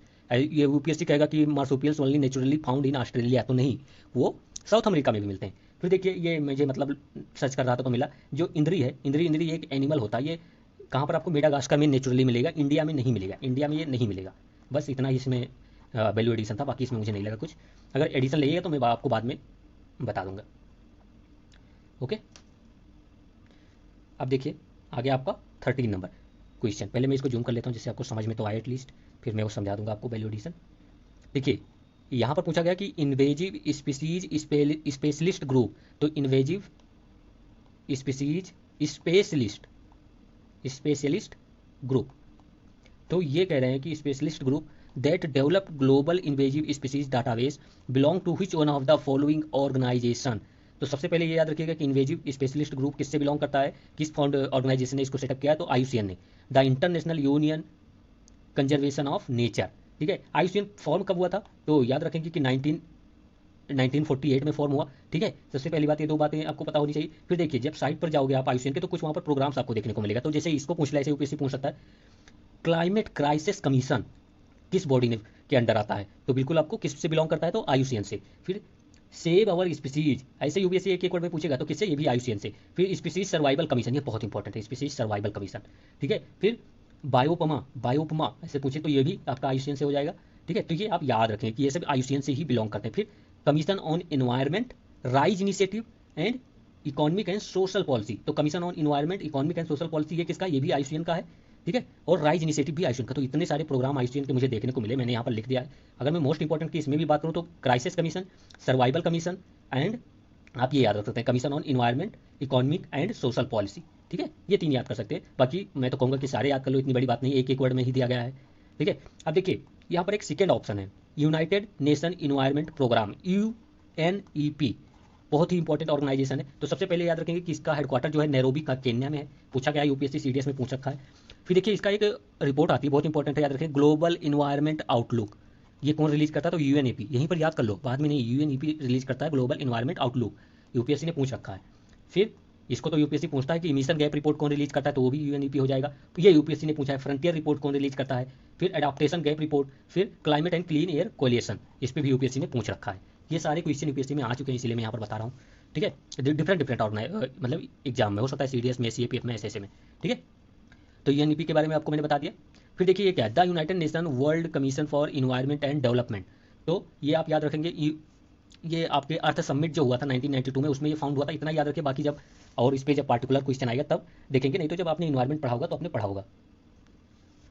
ठीक है, अब ये देखिए, इस पे यूपीएससी ने क्वेश्चन पूछा है, तो ये भी देख लीजिए, कह रहे the world wide fund for nature. तो इसको यूपीएससी ने पूछा था कि ये नॉन गवर्नमेंटल ऑर्गेनाइजेशन है कि क्या है, तो याद रखना ये नॉन गवर्नमेंटल एनजीओ है। इसका हेडक्वार्टर आपको स्विट्जरलैंड में मिल जाएगा, 1961 में ये फॉर्म हुआ था। ठीक है, और ये क्यों इंपॉर्टेंट है, क्योंकि ये लिविंग प्लांट जो रिपोर्ट होता है, बहुत इंपॉर्टेंट रिपोर्ट, उसको यही रिलीज करता है, जो world wide fund for nature. Okay, फिर ये मैं कहूँगा याद कर लेना, मरीन स्टीवर्डशिप काउंसिल इसी के अंडर है, ये याद रखना। फिर department for nature swap, department for nature swap भी कौन प्रमोट करता है, तो यही आपका एनजीओ जो है वो करता है, याद रख लेना, मतलब इंपॉर्टेंट है थोड़ा बहुत तो। ठीक है, बाकी इतना ही इसमें था, इसमें इतना बहुत होगा वैल्यू एडेड। अब नेक्स्ट पर चलते हैं। देखिए 14 नंबर क्या कह रहा है, consider the following fauna. Fauna मतलब एनिमल्स, फ्लोरा मतलब फ्लोरा को आप फ्लावर से याद रखते तो प्लांट। ठीक है, अब देखिए इसमें पूछा गया कि नॉक्टर्नल कौन सा एनिमल्स है। नॉक्टर्नल मतलब जो रात में जगता हो, रात में खाना पीना करता हो, ठीक हो, या फिर मोस्ट एक्टिव हो आफ्टर सनसेट। देखिए बहुत लोगों ने इसमें क्या क्या था कि आंसर, बहुत लोगों ने 2 दिया था। ठीक है, उन्होंने मालाबार ये सांभर डियर को भी नॉक्टर्नल मान लिया था, बट यूपीएससी ने केवल मालाबार सिवेट को माना है। मेरा आपको ये भी बताने की जरूरत है कि क्या यूपीएससी का आंसर है, तो मालाबार सिवेट को ही यूपीएससी ने क्या कहा है, नॉक्टर्नल। ठीक है, इसमें देखिए लायन टेल मकॉक तो नहीं होता, लायन टेल मकॉक एक बंदर है। अब बताओ बंदर थोड़ी ना नॉक्टर्नल होगा, तो ये डायurnal होता है, आप ये सकते कि डे के टाइम पर ज़्यादा एक्टिव होगा ये। ठीक है, फिर मालाबार सिवेट नॉक्टर्नल है, और सांभर डियर, देखिए सांभर डियर में इसलिए कंफ्यूजन हो गया कि जब ये आप जब थोड़ा वो इवनिंग का टाइम नहीं होता, मतलब नाइट नहीं इवनिंग का, उस टाइम ये बहुत ज़्यादा एक्टिव हो जाता है, तो इसीलिए बहुत सारे कोचिंग ने माना कि ये मतलब इसको माना जाएगा, क्योंकि यहाँ पर आफ्टर सनसेट भी दिया गया था, बट यूपीएससी ने इसको नहीं माना, यूपीएससी ने इस पर ज़्यादा फोकस किया कि पूरी जो रात में रहेगा उसको। ठीक है, अब ये कहाँ पर मिलता है, तो पूरा इंडियन सब कॉन्टिनेंट में मिल जाएगा आपको, इसमें तो आपको कुछ कन्फ्यूजन नहीं होना चाहिए। ठीक है, अब देखिए लायन टेल मकॉक कई बार पूछा गया यूपीएससी में, कई बार ऑप्शन में आया। सबसे पहले याद रखना ये ओमनीवोरस है, मतलब ये मांस भी खा लेगा और पतझड़ भी खा लेगा पत्ता वगैरह भी, फ्रूट वगैरह भी। कहाँ मिलता है, तो ट्रॉपिकल रेन फॉरेस्ट में। मैंने इसको पहले ही बता दिया था कि ये वेस्टर्न घाट में इंडेमिक है, इंडेमिक मतलब पूरे वर्ल्ड में केवल वेस्टर्न घाट में ही देखने को मिलेगा आपको। ठीक है, यहाँ देख सकते हैं, मैंने फिर से ऐड कर दिया है। फिर देखिए ये मालाबार सिवेट जो था, ये आपको एक नेशनल पार्क है, इराविकुलम नेशनल पार्क, वहाँ पर आपको देखने को मिलेगा, इराविकुलम नेशनल पार्क। ये कहाँ पर है, केरला में है। ठीक है, अब देखिए ये इस नेशनल पार्क में आपको और कुछ चीज़ें देखने को मिलेगी, जैसे एक है giant squirrel wild life sanctuary, ये तमिलनाडु में है, याद रखना, यहाँ पर भी आपको मालाबार सिवेट मिलेगा। और ये देखिए नेटिव कहाँ का, ये तो वेस्टर्न घाट का, कौन, मालाबार सिवेट नेटिव कहाँ का है, वेस्टर्न घाट का, याद रखना। और ये कार्निवोर है मेनली, बट ये आप इसको ओमनीवोरस भी बोल सकते हो, क्योंकि ये फ्रूट वगैरह भी कभी कभी खा लेते हैं। ठीक है, तो Malabar civet native to western Ghat, Eravikulam national park में बहुत ज़्यादा पाया जाता है, लेकिन कुछ आपको ये giant squirrel wild life sanctuary में भी मिल जाएगा। ठीक है, अब देखिए यहाँ पर सांभर डियर पूछा था, ये पूरे सब कॉन्टिनेंट में मिलता है आपको, इंडियन, नेपाल, श्रीलंका, सॉरी नेपाल, पाकिस्तान, बांग्लादेश, भूटान, यहाँ सब आपको मिल जाएगा ये। लेकिन एक होता है मस्क डियर, यूपीएससी ने पूछ रखा है, तो मस्क डियर जो होगा वो कोल्डर रीजन में मिलेगा आपको, हिमालयन रीजन में मिलेगा। ठीक है, और इसके लिए एक वाइल्ड लाइफ सेंचुरी बहुत फेमस है, जिसको कहते हैं अस्कोट वाइल्ड लाइफ सेंचुरी, ये उत्तराखंड में है। ठीक है, याद रखना, यूपीएससी ने पूछा है। तो हो गया वो, अब नेक्स्ट पर चलते हैं। ये देखिए कह रहा है कि इसमें से कौन सी जो स्पीसीज है वो वेगल डांस करती है। वेगल डांस किस लिए करती है, to indicate direction and the distance source of their food. तो मतलब यहाँ पर फूड है तो वेगल डांस करके पता करा लेगी, ये डिस्टेंस देखने के लिए पता कर लेगी, ये वेगल डांस करेगा। तो देखिए ये बहुत बार न्यूज में उस टाइम आया था कि ये ऑड इवन मतलब फॉलो करती है और वेगल डांस करता है, ये सब आया था उस टाइम। तो ये होता है हनी बी, हनी बी पर यूपीएससी को पता नहीं क्या प्यार है, वो बहुत ज़्यादा पूछता है। तो हनी बी आप मतलब याद रखना कि हनी बी होता है जो वेगल डांस करता है। अब नेक्स्ट टाइम यूपीएससी पूछ लेगी कि कौन से स्पीसीज में सोशल स्ट्रक्चर है हमारे और आप जैसे, तो वो कहाँ पर, हनी बी में होगा। यहाँ पर आपको डिवीजन ऑफ लेबर देखने को मिल जाएगा हनी बी में। ठीक है, यहाँ पर आपको क्वीन हनी बी भी होती है, क्वीन हनी बी। ठीक है, समझ रहे हो। फिर एक हनी बी न्यूज में थी, एपिस क्रांजी करनी जोडियन, आप ये इसे याद रखो, एपिस करनी जोडियन, ये कहाँ पर, वेस्टर्न घाट में आपको मिलेगी। हनी बी न्यूज में था तो इसलिए मैं यहाँ पर लिख दिया हूँ। ठीक है, तो ये आप याद रखेंगे। और ये यहाँ पर देखिए, यस, तो डिवीजन लॉ ऑफ लेबर होता है हनी बी में, मैंने बता दिया, सोशल स्ट्रक्चर होता है। और एक स्वीट रेवोल्यूशन गवर्नमेंट ने चलाया था, वो हनी बी को मतलब एग्रीकल्चर ऑफ हनी बी से रिलेटेड है। इतना याद रख लोगे, मतलब कभी क्या पता यूपीएससी तुम्हें 2 मार्क फ्री में देना चाहे तो बोल सकता है।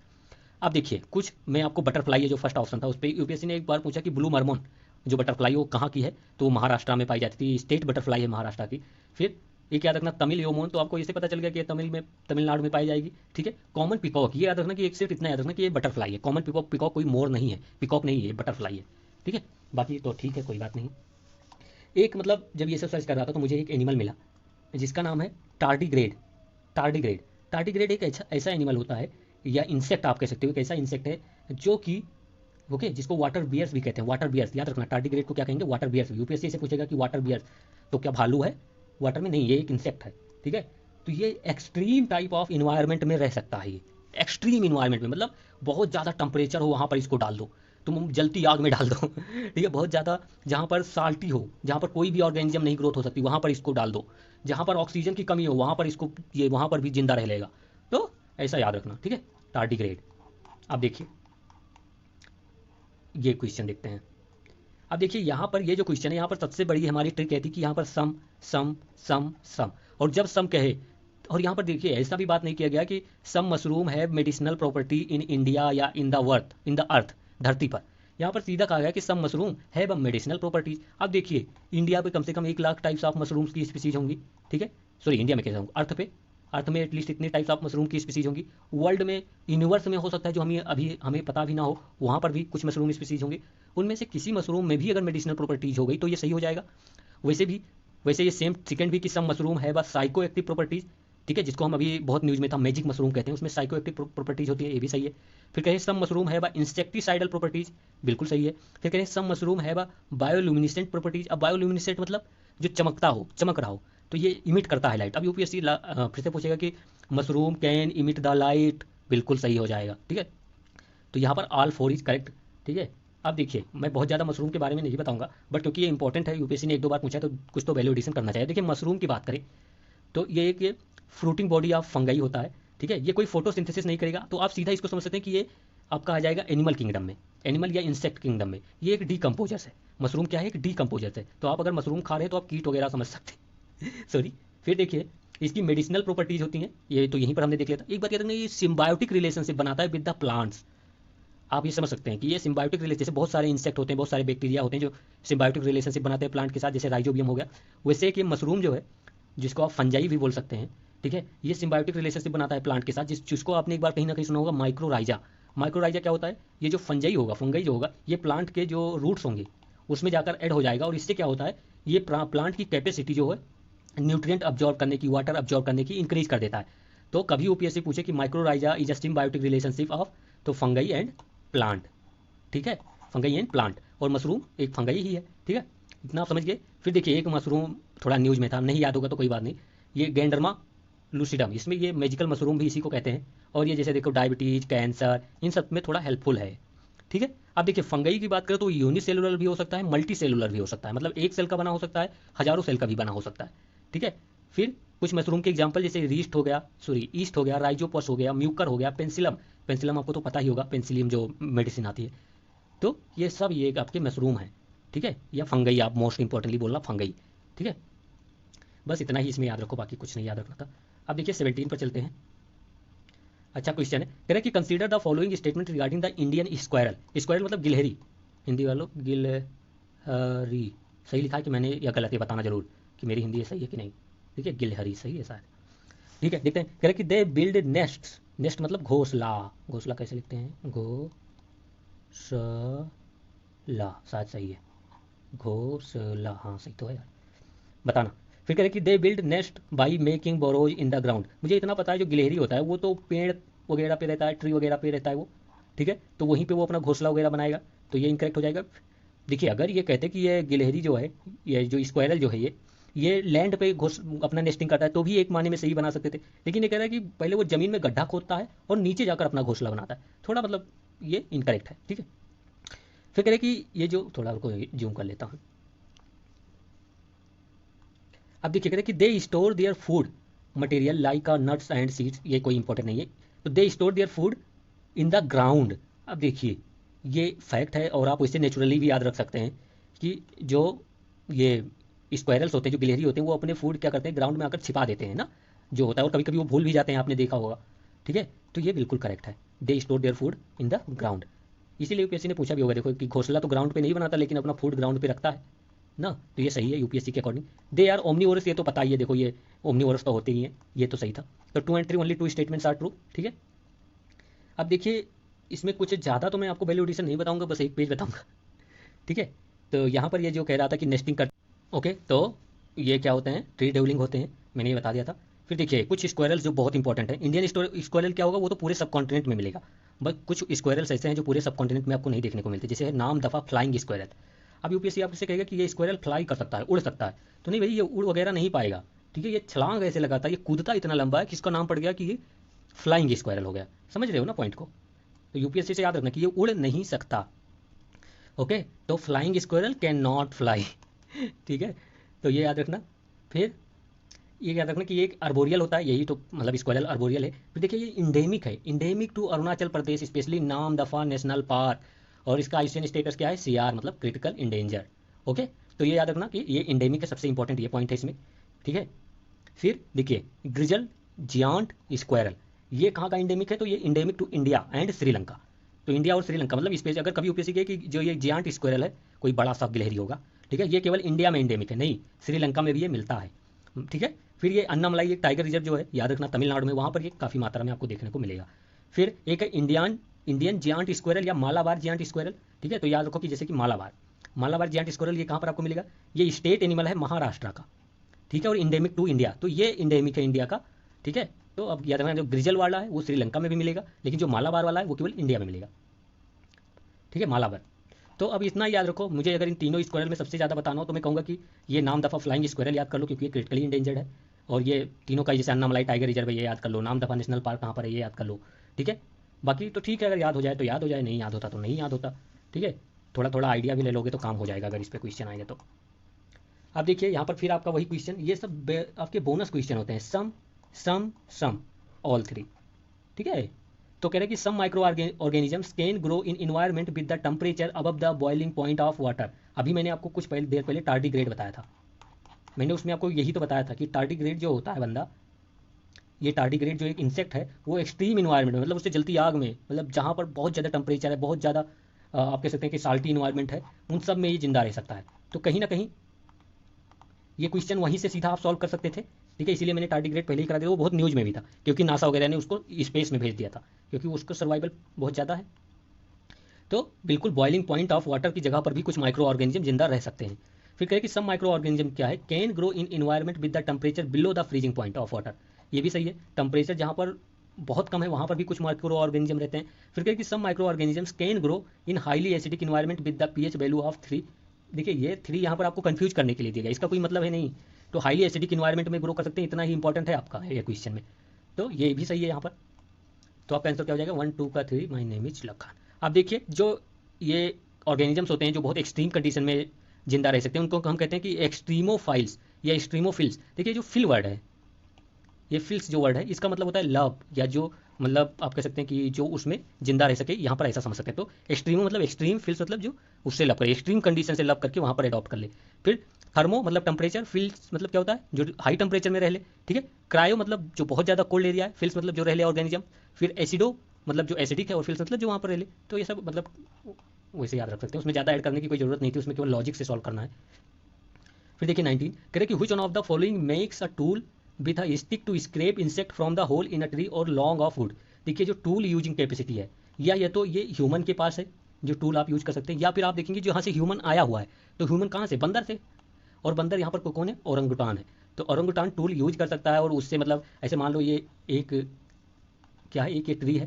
ठीक है, तो टूल यूज करके ये जो औरंगुटान है या बंदर है वो स्क्रैप करके इसके अंदर जो इंसेक्ट वगैरह है वो खा सकता है।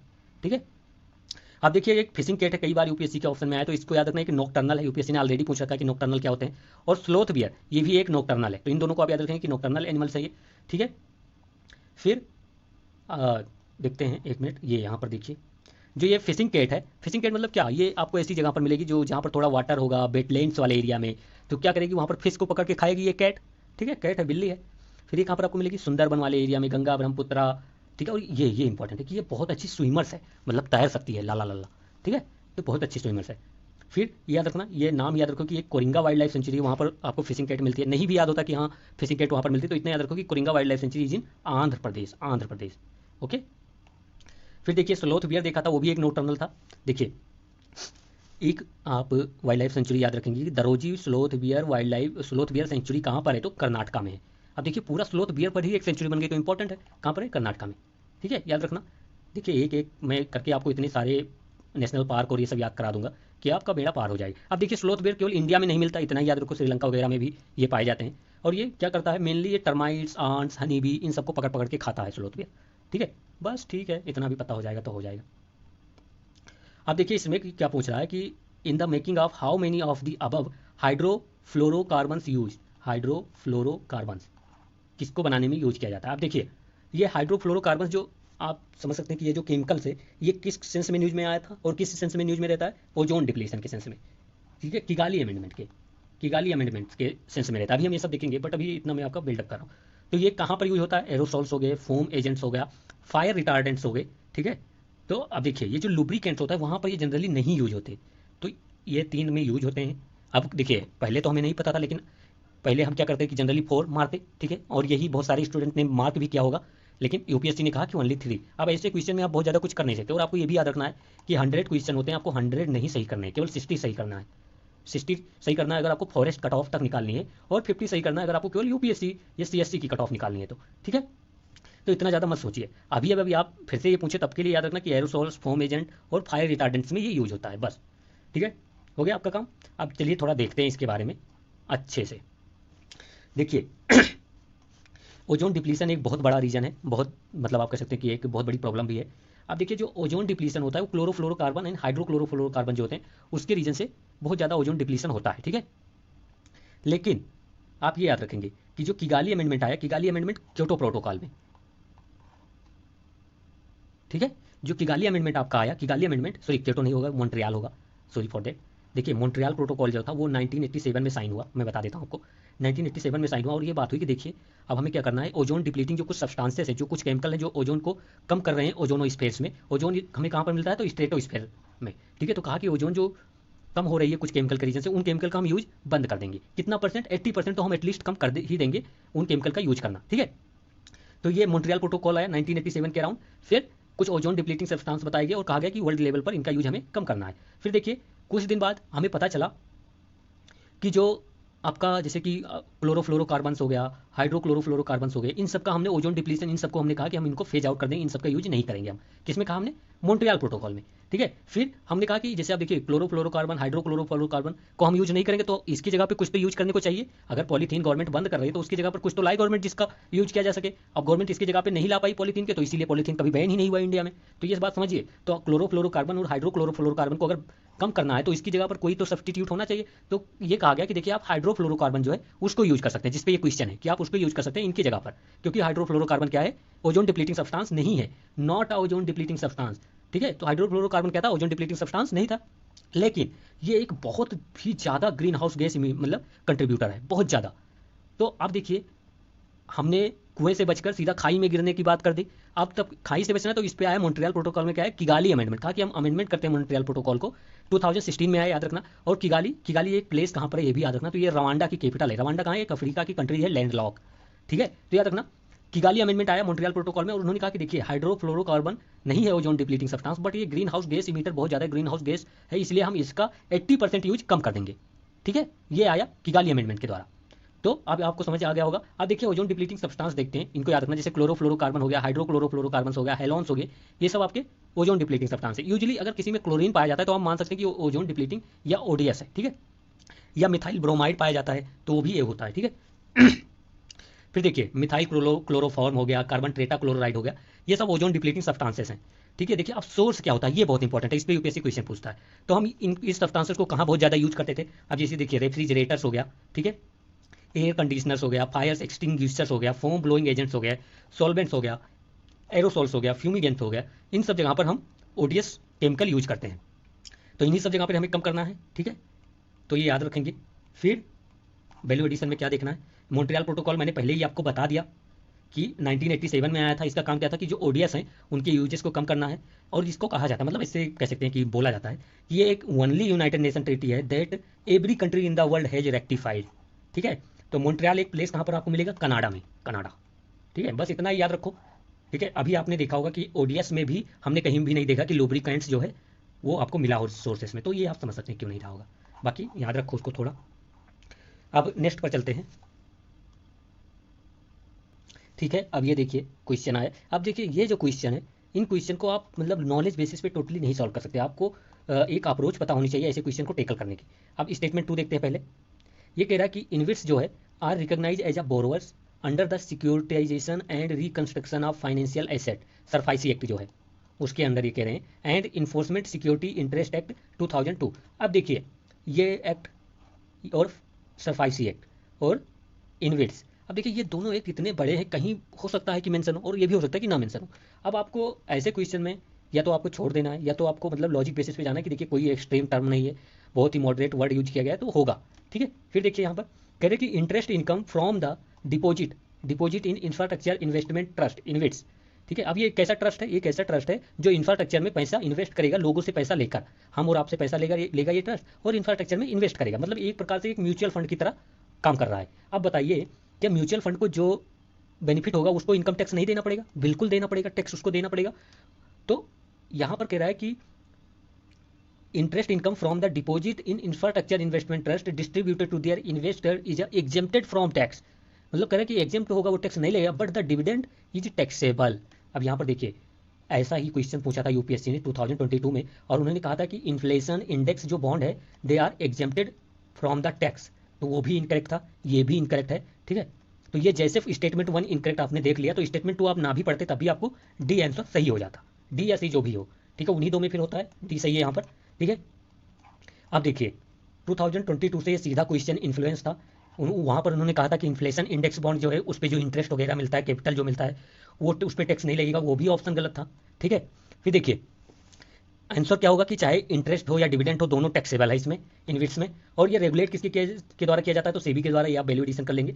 अब देखिए सब कुछ तो हम याद नहीं रख सकते कि कौन कौन सा जो ट्रस्ट है, स्कीम है, वो टैक्स उस पर नहीं लगता, उसके इंटरेस्ट पे, उसके बेनिफिट पे, लेकिन कुछ का मैंने देखा तो कुछ आप याद रख सकते हैं कि ये जो कुछ फंड है उन पे आपको टैक्स बेनिफिट मिलता है, और ये आप कह सकते हैं टैक्स नहीं लगता है। पहले याद रखेंगे पब्लिक प्रोविडेंट फंड में अगर आपने इन्वेस्ट किया है, ये बहुत इंपॉर्टेंट है कि सुकन्या समृद्धि जो योजना है जो गर्ल्स चाइल्ड के लिए होता है, उसमें अगर आपने पैसा लगाया हुआ है तो आपको टैक्स बेनिफिट मिलेगा, आपको टैक्स नहीं लगेगा, तो ये याद रखना। फिर एम्प्लॉय प्रोविडेंट फंड और वॉलंटरी प्रोविडेंट फंड, मैं कहूँगा ये नहीं, बट ये बहुत इंपॉर्टेंट है, सुकन्या समृद्धि योजना। और सेकंड कौन सा बहुत इंपॉर्टेंट, तो ये नेशनल सेविंग सर्टिफिकेट जो है, इसमें भी आपको टैक्स बेनिफिट मिलता है। और बाकी आप तो देख लेना कि सीनियर सिटीजन सेविंग्स स्कीम में भी मिलता है, और यूनिट लिंक्ड इंश्योरेंस प्लान्स पे भी आपको टैक्स बेनिफिट मिलता है। तो ये दोनों बहुत इंपॉर्टेंट है, आप याद रखना कि नेशनल सेविंग सर्टिफिकेट और सुकन्या समृद्धि योजना, इन दोनों में आपको टैक्स बेनिफिट मिलेगा अगर आपने इन्वेस्टमेंट कर रखा है तो। ठीक है, बाकी तो ठीक है, देख लेना अपने अकॉर्डिंग। अब नेक्स्ट पर देखते हैं ये क्वेश्चन फिर स्टेटमेंट 1 स्टेटमेंट 2 के फॉर्म में आ गया। देखिए कह रहे हैं कि सेंट्रल बैंक जनरली कह रहा है, ये नहीं कह रहा कि मेनली, पार्टिकुलरली या specially, generally assume that they have the ability to counteract the rising consumer price by monetary policy means. देखिए ये तो हमें पता है कि सेंट्रल बैंक या आरबीआई हम बात करें तो अगर प्राइस जो है वो राइज हो रहा है, इन्फ्लेशन बढ़ रहा है, तो वो मॉनेटरी पॉलिसी से ही इन्फ्लेशन काउंटर करेगा, तो ये सेकंड तो सही लग रहा है अभी। फिर स्टेटमेंट 1 कह रहा है कि इन द पोस्ट पेंडेमिक खत्म हुआ, कोविड-19 गया, उसके बाद कह रहे हैं कि इन रिसेंट पास्ट क्या हमने देखा है कि मेनी सेंट्रल बैंक, मेनी मतलब बहुत सारे, अब कह सकते हैं कि मेनी जैसे 10-12 भी हो गए तब भी मेनी हम बोल देंगे, तो कह रहे कि many central bank of world wide had carried out interest rate hikes, interest rate उन्होंने इंक्रीज कर दिया। अब देखिए ये उस टाइम पर बिल्कुल सही था कि जैसे पोस्ट पेंडेमिक खत्म हुआ, क्योंकि पेंडेमिक के टाइम पर उन्होंने सेंट्रल बैंक ने क्या किया, इंटरेस्ट रेट बहुत कम कर दिया। क्यों कम कर दिया, कि लोग जिससे थोड़ा शॉपिंग करें और जो प्राइजेस हैं वो बहुत ज़्यादा डिक्रीज ना हो जाए। ठीक है, एक अच्छा लेवल का प्राइस बना रहे, इन्फ्लेशन बना रहे। लेकिन जैसे पोस्ट पेंडेमिक खत्म हुआ या पेंडेमिक गया, वैसे उन्होंने इंटरेस्ट रेट हाई कर दिया। क्यों हाई कर दिया, कि देखिए अब जो ये प्राइजेस है, अगर इतना ही इंटरेस्ट रेट कम रखेंगे तो प्राइजेस इनकी इंक्रीज हो जाएंगी बहुत ज़्यादा, तो इसलिए ये हुआ था, तो ये सही है। और उसके पीछे रीजन क्या था, because why they central bank increase their interest rate in post pandemic, because they think their कि they can counter the rising prices. तो यहाँ पर दोनों एक्सप्लेनेशन भी दे रहा है, तो इसलिए स्टेटमेंट 1 आपका ये सही हो जाएगा। ठीक है सॉरी, अब देखिए फर्स्ट स्टेटमेंट आप लॉजिक लगा कर समझ सकते हैं कि उसमें कोई स्पेसिफिक डाटा नहीं था, फिर मैनी वर्ड भी था, इसलिए जैसे सम हो गया, मैनी हो गया, ये वर्ड क्या होते हैं, ये वर्ड ये दिखाते हैं कि हाँ बहुत ज़्यादा चांसेस है सही होने का। फिर देखिए मॉनेटरी पॉलिसी टूल्स, थोड़ा एक बार में देख लेते हैं कुछ मॉनेटरी पॉलिसी टूल, जैसे लिक्विडिटी एडजस्टमेंट फैसिलिटी हो गया, स्टेचुटरी लिक्विडिटी रेशियो हो गया, CRR हो गया, कैश रिजर्व रेशियो हो गया, स्टैंडिंग डिपॉजिट फैसिलिटी हो गया, मार्जिनल स्टैंडिंग फैसिलिटी हो गया, रेपो रेट हो गया, रिवर्स रेपो रेट हो गया, बैंक रेट हो गया। यूपीएससी ने ऑलरेडी पूछा था। याद रखना, ये क्वांटिटेटिव टूल्स है, मतलब क्वांटिटी मनी की क्वांटिटी जो है उसको रेगुलेट करेंगे इकोनॉमी में। तो ये क्वांटिटेटिव टूल्स है, ठीक है, क्वांटिटेटिव टूल्स। फिर क्वालिटेटिव कौन कौन से होते हैं? Qualitative tools of RBI monetary policy, ऐसे यूपीएससी पूछेगा कि इनमें से कौन से आरबीआई मॉनेटरी पॉलिसी के क्वालिटेटिव और क्वांटिटेटिव टूल्स हैं।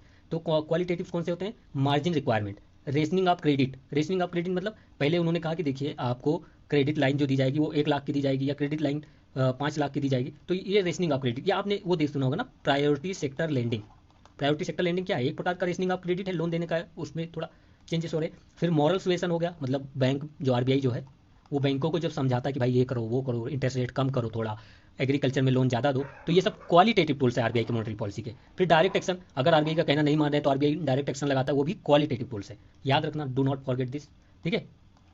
अब देखिए मॉनेटरी पॉलिसी कमेटी पर बहुत ज़्यादा बार यूपीएससी ने क्वेश्चन पूछा है, हम बाद में भी देखेंगे, बट अभी इतना याद रख लो कि मॉनेटरी पॉलिसी कमेटी जो है वो only benchmark interest rate set करती है। बेंचमार्क इंटरेस्ट रेट पर डिसीजन लेगी, केवल रेपो रेट पर, ठीक है। रेपो रेट को ही हम बेंचमार्क इंटरेस्ट रेट कहते हैं, ठीक है। फिर देखिए आरबीआई एक्ट जो 1934 है, 2016 में अमेंड हुआ वो, और ये मॉनेटरी पॉलिसी कमेटी फॉर्म हुई एज ए स्टेचुटरी बॉडी, और ये 6 मेंबर कमेटी है। 6 मेंबर में 3 मेंबर आरबीआई साइड के होंगे, 3 मेंबर गवर्नमेंट साइड के होंगे। याद रखना, यूपीएससी कहेगा कि all 6 member are from the RBI side, ठीक है। तो ये याद रखेंगे।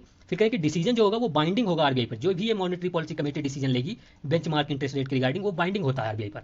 कोरम क्या होता है मीटिंग हेल्ड करने का? तो 4 मेंबर तो होने चाहिए एटलीस्ट। क्यों होने चाहिए आप सोच सकते हैं कि केवल 3 गवर्नमेंट के हो गए, और अगर 3 गवर्नमेंट मतलब 3 मेंबर का कोरम हो जाएगा तो केवल एक ही साइड पर डिसीजन बन सकता है, इसलिए 4 मेंबर एटलीस्ट होने चाहिए। मतलब चाहे 3 आरबीआई के साइड है तभी एक गवर्नमेंट के साइड का होना चाहिए, या 3 गवर्नमेंट के साइड है तो एक आरबीआई के साइड का होना चाहिए, बैलेंस।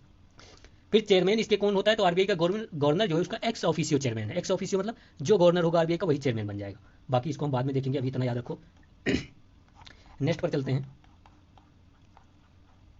देखिए 23rd क्या कह रहा है? कह रहा है कि जो carbon market are likely to be one of the most widespread tool in the fight of against climate change. कितना माइल्ड सा स्टेटमेंट दिया है कि कार्बन मार्केट जो है, कार्बन मार्केट मतलब जहां पर कार्बन की बाइंग सेलिंग होती हो, ठीक है, कार्बन की जहां पर बाइंग सेलिंग होती हो, ऐसे मार्केट जो है कह रहे कि क्लाइमेट चेंज के लिए बहुत ज़्यादा यूज किया जा रहा है। बिल्कुल यूज किया जा रहा होगा, हमें इससे क्या, ठीक है। फिर कह रहे कि कार्बन जो मार्केट्स है transfer resources from the private sector to the state. अब ये देखिए, ये मतलब फैक्ट था, आपको याद रखना था कि कार्बन मार्केट क्या करता है, जो रिसोर्सेज प्राइवेट सेक्टर से स्टेट को ट्रांसफर करता है। तो ये यहाँ पर दोनों सही थे। तो अभी यहाँ पर देखिए कह रहे हैं कि यहाँ पर आपका आंसर बी होगा जो यूपीएससी ने दिया है। जो ये स्टेटमेंट 2 है वो स्टेटमेंट 1 का सही एक्सप्लेनेशन नहीं है। क्यों नहीं? वो तो आप समझ सकते हैं कि देखिए पहला स्टेटमेंट कह रहे हैं कि कार्बन मार्केट यूज किया जा रहा है क्लाइमेट चेंज का, तो बिकॉज द मतलब रिसोर्स ट्रांसफर हो रहा है प्राइवेट सेक्टर से स्टेट को, इट इज़ नॉट, ये सही एक्सप्लेनेशन नहीं है कि जिससे कि रीजन से कार्बन मार्केट में कार्बन मार्केट जो टूल है वो क्लाइमेट चेंज के लिए यूज किया जा रहा है। ये सही एक्सप्लेनेशन नहीं हो सकता ना, ये दोनों इंडिविजुअली करेक्ट हैं, कोई एक दूसरे को एक्सप्लेन नहीं कर रहा है, ठीक है। तो यहाँ पर बी सही है, ओके। अब देखिए ऐसे क्वेश्चन में ए और बी में बहुत कंफ्यूजन होता है, फिर मैं बताता हूँ कैसे सॉल्व करेंगे। देखिए पहले आप तो ऐसे पढ़ेंगे कैसे कि carbon market transfer resources from the private sector to the state because. अब बिकॉज लाकर आप ये समझेंगे कि क्या ये उस पर फिट बैठ रहा है। Because carbon market are likely to be one of the most widespread tool in the fight against climate change. क्या इसमें कहीं भी because this is the reason? No, this is not the reason. और कोई reason हो सकता है कि कार्बन मार्केट ट्रांसफर कर रहा है resources from the private sector to the state, और कोई रीजन होगा, बट ये रीजन नहीं हो सकता, ठीक है। तो इसलिए ये एक्सप्लेनेशन सही नहीं है, बिकॉज लगाकर आप समझने का ट्राई कीजिएगा। देखिए कार्बन मार्केट की बात, अभी एक जो आर्टिकल 6 है आप पेरिस एग्रीमेंट, ये बहुत न्यूज़ में था, तो यूपीएससी डायरेक्टली पूछेगा कि article 6 of Paris agreement is related to what, तो कार्बन मार्केट, इतना याद रखना, न्यूज़ में था। फिर एक जो ग्रीन क्रेडिट प्रोग्राम है इंडिया में, ये भी एक मार्केट बेस्ड वॉलंटरी मैकेनिज्म है। Green credit program in India is a voluntary mechanism, मतलब मन की बात के ऊपर है। इस्टेब्लिश किससे किया गया? तो under the environment protection act 1986। तो याद रखना ग्रीन क्रेडिट प्रोग्राम किसके अंडर इस्टेब्लिश किया गया है? इन्वायरमेंट प्रोटेक्शन एक्ट 1986 के अंडर। ये वही एक्ट है जो सेंट्रल ग्राउंड वाटर अथॉरिटी को इस्टेब्लिश करता है, ठीक है, बाद में देखेंगे। एक है पैट स्कीम, इतना याद रखो कि पैट स्कीम एनर्जी कंजम्पशन को कम करने की बात करता है, जो बहुत ज़्यादा एनर्जी इंटेंसिव इंडस्ट्रीज है। इतना ही, मतलब एक वर्ड में याद कर लो बस कि पैट स्कीम इसी के रिलेटेड। फिर अब देखिए मुझे बहुत ज़्यादा आपको अब इसमें बताने की ज़रूरत नहीं है, ठीक है। देखिए ये जो कार्बन क्रेडिट ट्रेडिंग स्कीम है, ये गवर्नमेंट ने लॉन्च किया 2023 में, कार्बन क्रेडिट ट्रेडिंग स्कीम, ठीक है। ये किस एक्ट के थ्रू आया? तो इतना याद रखो कि एनर्जी कंजर्वेशन एक्ट 2022 फिर इसके अंदर एक मैंडेटरी प्रोग्राम है, मैंडेटरी है, इसीलिए मैं बता रहा हूँ मैंडेटरी है कि जो कुछ इंटेंसिव इंडस्ट्रीज हैं जो एनर्जी को बहुत ज़्यादा यूज करती हैं, उस उनके लिए गवर्नमेंट एक टारगेट देगी कि आप इतना अपना इमिशन जो है वो रिड्यूस करेंगे। तो ये याद रखना बस। बाकी नेक्स्ट पर चलते हैं। 24 देखिए, 24 कह रहा है कि which of the following activities of the Reserve Bank of India is consider to be part of sterilisation. अब देखिए स्टेरिलाइजेशन जो मैंने आपको इको 450 कराया उसमें आपको बहुत अच्छे से समझाया है। इको 450 में आपने नहीं देखा तो जाकर देख लेना। अभी यहाँ पर हम बात करेंगे सीधा फैक्ट की। तो स्टेरिलाइजेशन में क्या करता है, अभी याद रखना, ओपन मार्केट ऑपरेशन कंडक्ट करता है। ठीक है, ओपन मार्केट ऑपरेशन कंडक्ट में क्या होता है कि बाइंग होता है और सेलिंग होता है गवर्नमेंट सिक्योरिटीज का to regulate the money supply in the market. लिख देखिए ये हो गया। तो sterilisation is a part of open market operation, लेकिन एक special type of open market operation बोल सकते हैं स्टेरिलाइजेशन को। स्टेरिलाइजेशन जब हम बोलेंगे जब ओपन मार्केट ऑपरेशन कर रहे हैं, और उसको हम स्टेरिलाइजेशन जब भी बोलेंगे जब फॉरेन एक्सचेंज रिजर्व के रीजन से, फॉरेन एक्सचेंज रिजर्व के रीजन से जो मनी सप्लाई इकोनॉमी में है वो कम ज़्यादा हो गई, और उस रीजन से जब आरबीआई गवर्नमेंट की बाइंग सेलिंग करेगा गवर्नमेंट सिक्योरिटीज का, तब हम उसको स्टेरिलाइजेशन करेंगे। मतलब आप इतना याद रखें कि फॉरेन एक्सचेंज रिजर्व से रिलेटेड है ये ओपन मार्केट ऑपरेशन। ठीक है, हो गया ये बस। अब हम देखिए ये जो तीन स्टेटमेंट है नीचे कि oversee the settlement and payment system, फिर डेप्ट and cash management for the central and state government, regulating the function of the non banking financial institution, they all are the function of RBI. याद रखना, they all are the function of RBI. ठीक है, फिर यहाँ पर देखिए open market operation मैंने बताया था कि बाइंग सेलिंग करेगा गवर्नमेंट सिक्योरिटी का RBI to manage the liquidity in the market, money supply in the market. RBI का एक फंक्शन क्या होता है, अभी हमने देखा भी था यहाँ पर कि आरबीआई इज अ डेप्ट manager of the central and state government. तो स्टेट और सेंट्रल गवर्नमेंट का अकाउंट कौन मैनेज करता है, तो आरबीआई। ठीक है, याद हो गया। फिर देखिए अब नेक्स्ट पर चलते हैं। देखिए स्टेरिलाइजेशन के बारे में अभी और एक दो बार आएगा तब हम और अच्छे से देख लेंगे। अभी इतना भी जितना मैंने बताया तो सारे क्वेश्चन उतने में सॉल्व हो जाएंगे।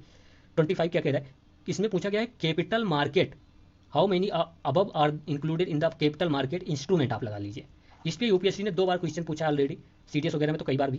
तो देखिए 2 इंस्ट्रूमेंट होता है, एक होता है मनी मार्केट, एक होता है कैपिटल मार्केट। मनी मार्केट वो इंस्ट्रूमेंट है जो लेस देन 1 ईयर है। ठीक है, capital market more than 1 year के जो भी इंस्ट्रूमेंट है, जो फाइनेंशियल इंस्ट्रूमेंट है, उनको हम कहते हैं कैपिटल मार्केट इंस्ट्रूमेंट। ठीक है, अब देखिए कैपिटल गवर्नमेंट बॉन्ड जो मार्केट है, अगर आपको नहीं पता तो याद रखना कि ये कैपिटल मार्केट इंस्ट्रूमेंट होता है। स्टॉक मार्केट क्या होता है, कैपिटल मार्केट इंस्ट्रूमेंट होता है। शेयर मार्केट क्या होगा, आपका कैपिटल मार्केट इंस्ट्रूमेंट होगा। ठीक है, अभी हम यहाँ पर बताऊंगा अभी। ठीक है, तो ये सब आप बताऊंगे ये कैपिटल मार्केट है। बट जो ये काल मनी हो गया, नोटिस मनी हो गया, ट्रेजरी बिल हो गया, ये सब क्या है आपके मनी मार्केट इंस्ट्रूमेंट है। याद रखना, यूपीएससी पूछेगा। तो एक बात और भी याद रखना कि ये जो ट्रेजरी बिल मार्केट है, ट्रेजरी बिल को only centre can issue treasury bill, state can not issue the treasury bill. अब आपको अगर ट्रेजरी बिल के बारे में भी नहीं पता तो आप इको 450 देखिए। ठीक है, ये क्लासेस करने का मैं एक बेसिक क्राइटेरिया मान रहा हूँ कि आपने बेसिक अपनी कंप्लीट कर लिया है। ठीक है, तो याद रखना। फिर देखिए मनी मार्केट कुछ इंस्ट्रूमेंट में बताऊंगा, रट्टा मार लेना विदाउट इफ एंड बट।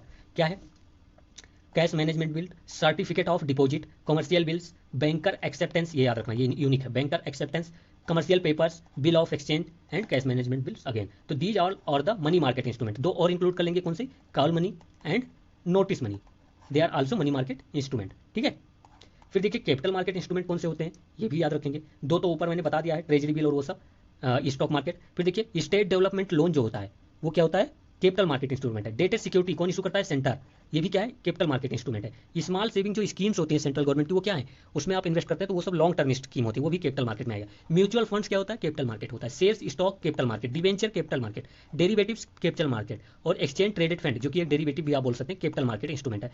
तो ये सब आपके क्या है, कैपिटल मार्केट इंस्ट्रूमेंट है। ठीक है, तो ये याद रखना बस, बाकी तो ठीक है जो भी है। अब देखिए ये जो क्वेश्चन है ये पूरा आपके लॉजिक पर बेस्ड था और या फिर आपके करंट अफेयर पर। इसमें पूछा गया कि which of the following best describe the concept of small farmers large field. Small farmer छोटे छोटे फार्मर्स हैं, वो उनकी लैंड है। देखिए अब इसको, इन छोटे छोटे लैंड को अगर लार्ज फील्ड में कन्वर्ट करना है तो क्या करना चाहिए, इन छोटे छोटे फार्मर को एक जगह पर लेकर आना चाहिए। कहीं ना कहीं ये यही कनोटेशन देता है कि छोटे छोटे फार्मर एक पास आकर से, किसी के पास 1 एकड़ था, किसी के पास 2 था, किसी के पास 3 था, किसी के पास 4 था, ये सब मिलके एक लैंड, मतलब एक जगह पर इन्होंने अपनी लैंड इकट्ठा कर लिया और उस पर अब एग्रीकल्चर कर रहे हैं। तो टोटल ये कितना बड़ा फील्ड हो गया, 3 3 6 6 4 10 एकड़ का हो गया। तो ये लार्ज फील्ड हो गया, स्मॉल फार्मर लार्ज फील्ड। ठीक है, तो अब हम देखते हैं एक एक स्टेटमेंट डी से पढ़ेंगे। कह रहा है कि आ कंपनी एक्सटेंड लोन्स। अब देखिए यहाँ पर कह रहा है कि कंपनी जो है लोन एक्सटेंड करेगी technical knowledge and material input to a number of small farmers in area so that they produce in the agriculture commodity required by the company. मतलब कह रहा है कि कंपनी उनको फार्मर को सपोर्ट करेगी और कंपनी जो कहेगी वो फार्मर प्रोड्यूस करेंगे। ये कहीं ना कहीं कॉन्ट्रैक्ट फार्मिंग की बात कर रहा है ना, प्राइवेट सेक्टर और फार्मर के बीच, तो ये नहीं होगा। फिर देखिए कह रहा है कि मैनी मार्जिनल फार्मर जो हैं in area together make a contract. अब देखिए कॉन्ट्रैक्ट हुआ कॉर्पोरेट बॉडी, फिर ये कहीं ना कहीं कॉन्ट्रैक्ट फार्मर से बात हो रहा है, कॉन्ट्रैक्ट फार्मिंग की बात हो रहा है। ठीक है, ये भी नहीं होगा। फिर कह रहा है कि many marginal farmers in area, organise themselves, organise मतलब इकट्ठा हो जाते हैं, and organise themselves into groups and synchronise, कितना अच्छा वर्ड है, synchronise, harmonise selected agriculture operation, that is the your answer. ठीक है, तो यही आपका आंसर है। फिर ये क्यों कह रहे हैं resettlement of large number of people, पता नहीं किसकी बात कर रहा है, कुछ नहीं है, यही आपके सही है। ठीक है, स्मॉल फार्मर लार्ज फील्ड, आप उससे समझ सकते, इसमें कुछ आपको ऐड करने को मैं नहीं दे सकता, ऐड करना है तो स्वामित्व स्कीम आप पढ़ लेना, स्वामित्व स्कीम, ठीक है, अपने अकॉर्डिंग, बाकी ऐड करना होगा तो मैं बाद में ऐड कर दूंगा। अब देखिए एमएसपी पे यूपीएससी ने अगर सीडीएस सीएपीएफ सबकी बात कर लें तो अराउंड 10 टाइम्स यूपीएससी ने क्वेश्चन पूछा है। तो ये अब आपका बात है कि आप एमएसपी पे कितना पढ़ते हैं, सारा आपको पढ़ना चाहिए। ठीक है, तो अब देखते हैं एमएसपी पे जितना मैं यहाँ बताऊंगा उतना मैं ये नहीं कहूँगा इनफ है, लेकिन मैं कहूँगा कि मोस्ट ऑफ द क्वेश्चन यहीं से सॉल्व हो जाएंगे। लेकिन अगर आपको सारे क्वेश्चन सॉल्व करने तो एमएसपी पे पढ़ लेना जाकर। फिर कहे कि the government of India provide minimum support price for niger seed. देखिए ये आपने न्यूज़ में था उस टाइम पर, और आपको पता भी होना चाहिए कि कौन कौन से क्रॉप पर एमएसपी है। 22 क्रॉप्स हैं, मैं कहता हूँ अगर आप पढ़ेंगे उसको 4-5 बार तो आइडिया हो जाएगा कि कुछ जो आपको क्रॉप लगती है कि यार ये कौन सी क्रॉप है, तो उन पर आप ज़्यादा फोकस कीजिए जो डिफरेंट दिखते हो, व्हीट, राइस, बार्ले, रागी, मस्टर्ड, ये सब तो ऊपर तो मिलता है, ये सब सेम है, लेकिन कुछ क्रॉप है जैसे नाइजर्स हो गया, सनफ्लावर्स हो गया, ठीक है, इन सब पर आपको ज़्यादा फोकस करना चाहिए, जैसे रेप सीड हो गया, फिर से फ्लावर्स हो गए, इन पे आपको ज़्यादा फोकस करना चाहिए, तो ये सही था। फिर कहे कि niger is cultivated as a kharif crops, okay ये भी सही था, फैक्ट है, याद रखना। फिर कहे कि सम ट्राइबल, अब देखिए यहाँ पर सम आ गया, ये तो सही होगा। कह कि some tribal people in India use niger seed oil cooking for the cooking, तो नाइजर सीड से पहले याद रखो कि ऑयल निकलता है। अब मैं नाइजर को अगर हिंदी में बात करूँ तो ये जैसे आप काला तिल नहीं देखते हैं, काला ब्लैक तिल, उसी को कहते हैं हम, तो उससे तो तिल का तो तेल आता ही है ना, तो 1 2 3 are correct, all 3 are correct. अब देखिए मैं एमएसपी के बारे में थोड़ा बहुत बता देता हूँ, बाकी जब फिर क्वेश्चन आएगा उसमें और करेंगे। एमएसपी 22 क्रॉप्स को कवर करता है, और कभी कभी 23 देखने को मिलता है। उसका रीजन है क्योंकि शुगर केन पर भी, जो शुगर केन की जो एमएसपी है उसको हम कहते हैं फेयर एंड रिम्यूनरेटिव प्राइस, जो कि शुगर केन कंपनी देती है फार्मर को, गवर्नमेंट नहीं, तो इसीलिए कभी 23 बोल देते हैं। रिकमेंड कौन करता है, तो सीएसीपी करता है, कॉस्ट एंड एग्रीकल्चर आप कहते हैं commission for cost and agriculture, ऐसा कुछ है प्राइस, वही रिकमेंडेशन करता है, ये कोई स्टेचुटरी बॉडी नहीं है, याद रखना, ठीक है। फिर जो फाइनल डिसीजन है वो कौन लेगा, एमएसपी का रिकमेंडेशन तो सीएसीपी करेगा, लेकिन फाइनल डिसीजन जो है cabinet committee on economic affairs जो है, जो जिसके चेयरमैन आपके पीएम साहब होते हैं, वो फाइनल डिसीजन लेते हैं कि किसी क्रॉप की कितनी एमएसपी होगी, ठीक है। अब देखिए यहाँ पर कहा गया कि नाइजर सीड खरीफ क्रॉप्स हैं, तो मैं ये कहूँगा कि खरीफ क्रॉप जो एमएसपी में उनमें कुछ जो फेमस जो क्रॉप्स नहीं है उनका नाम याद कर लो। तो एमएसपी की वो क्रॉप्स जो खरीफ हैं, जैसे कौन सा, सनफ्लावर याद रखोगे, सोयाबीन, सीसमम, कॉटन, रागी, ग्राउंडनट, ये सब एमएसपी के खरीफ क्रॉप में इंक्लूडेड है, ठीक है। फिर एमएसपी के राबी क्रॉप्स कुछ हैं जैसे मसूर, रेपसीड, मस्टर्ड, सेफ्लावर। देखिए अब यहाँ पर यूपीएससी आपको यहीं पर कंफ्यूज करेगा, यूपीएससी बोल देगा कि safflower is a kharif crops, या यूपीएससी कहेगा sunflower is a rabi crops. तो आपको याद रखना है कि सन कब ज़्यादा दिखेगा, खरीफ के टाइम पे, ऐसे याद रखो, सेफ्लावर, राबी क्रॉप्स, ठीक है। और इन सब पर एमएसपी है, ये भी याद रखना, इन सब पर एमएसपी मिलता है। स्पेशली आप याद रखेंगे, कई बार यूपीएससी ने कंफ्यूज किया है, कोपरा, कॉटन एंड जूट पर भी एमएसपी है, ठीक है। फिर देखिए एमएसपी जो खरीफ क्रॉप, एमएसपी में जो खरीफ क्रॉप है वो ज़्यादा है राबी क्रॉप से, याद रखना, फैक्ट है। फिर देखिए, फिर और देखिए गवर्नमेंट एमएसपी प्रोवाइड करती है, गवर्नमेंट प्राइस देती है, मतलब क्रॉप को बाय करती है। तो एक गवर्नमेंट ने स्कीम लाया पीएम आशा स्कीम, इसमें क्या कहा कि जो पल्सेस हैं, ऑयल सीड है, कोपरा है, इन सब पर जो एमएसपी दिया जाएगा वो किस स्कीम के अंडर दिया जाएगा, पीएम आशा। अब आप कहेंगे कि सीधा एमएसपी थी तो फिर ये स्कीम लाने की क्या जरूरत थी, भाई गवर्नमेंट को नाम भी तो, मतलब भाई पैसा दे रहे तो उसको डिफरेंट डिफरेंट स्कीम निकाल के दिखानी भी तो है। तो पल्सेस, ऑयल सीड एंड कोपरा पर जो एमएसपी मिलता है वो किसके अंडर मिलता है, पीएम आशा स्कीम के अंडर, याद रखना, ये भूलना मत। और इनको परचेस पे देखिए, देखो ये राबी क्रॉप्स, खरीफ क्रॉप्स की जो मोस्टली जो फूड ग्रेन क्रॉप्स हैं, फूड ग्रेन क्रॉप्स, उनको बाय कौन करता है, फूड कॉर्पोरेशन ऑफ इंडिया। लेकिन ये जो ऑयल सीड, पल्सेस, कोपरा, इन सबको एमएसपी पे कौन बाय करेगा, तो नाफेड एक गवर्नमेंट ऑर्गेनाइजेशन है, एनसीसीएफ एक गवर्नमेंट ऑर्गेनाइजेशन है। और एक यहाँ पर फैक्ट मुझे मिला कि जितना भी इनका प्रोडक्शन होगा उसका 25% ही ये बाय करते हैं, ओनली 25%, नॉट अ टोटल 100% या 50%, तो ये याद रखना। फिर कॉटन एंड जूट पर जो एमएसपी है वो उस पर भी, तो यहाँ देख लीजिए कॉटन एंड जूट पर कोई मैक्सिमम क्वांटिटी लिमिट नहीं है परचेस करने की, गवर्नमेंट कितना बाय करेगी, लेकिन पल्सेस, ऑयल सीड एंड कोपरा पर मैक्सिमम लिमिट है। फिर देखिए MSP not a legal right, ये याद रखना कि एमएसपी कोई आपका लीगल, स्टेचुटरी, कॉन्स्टिट्यूशनल राइट नहीं है, एक एग्जीक्यूटिव एक्शन है, ठीक है। ये एक फार्मर सपोर्ट है, और MSP is a minimum support, not a maximum support, minimum है वो, ठीक है। 28 देखते हैं।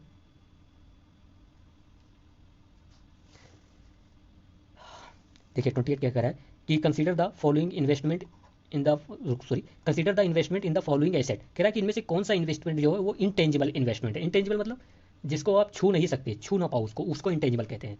अब देखिए बिल्डिंग, अगर कोई कंपनी मान लो वो बिल्डिंग में इन्वेस्टमेंट कर रही है तो वो टेंजिबल होगा, वो गुड्स में इन्वेस्टमेंट कर रही है तो वो टेंजिबल होगा, ठीक है। सर्विसेज जो होती हैं वो इंटेंजिबल्स होती हैं, ठीक है। तो अगर कोई कंपनी सर्विसेज में, जैसे सॉफ्टवेयर में, डाटा कलेक्शन में, ये सब क्या है, इंटेंजिबल इन्वेस्टमेंट है कंपनी का। गुडविल जो कंपनी कमाती है वो क्या है, इंटेंजिबल एसेट है कंपनी का, या इंटेंजिबल इन्वेस्टमेंट जो कंपनी ने कमाया। ब्रांड, जैसे टाटा एक ब्रांड है, ये क्या है, एक इंटेंजिबल एसेट है।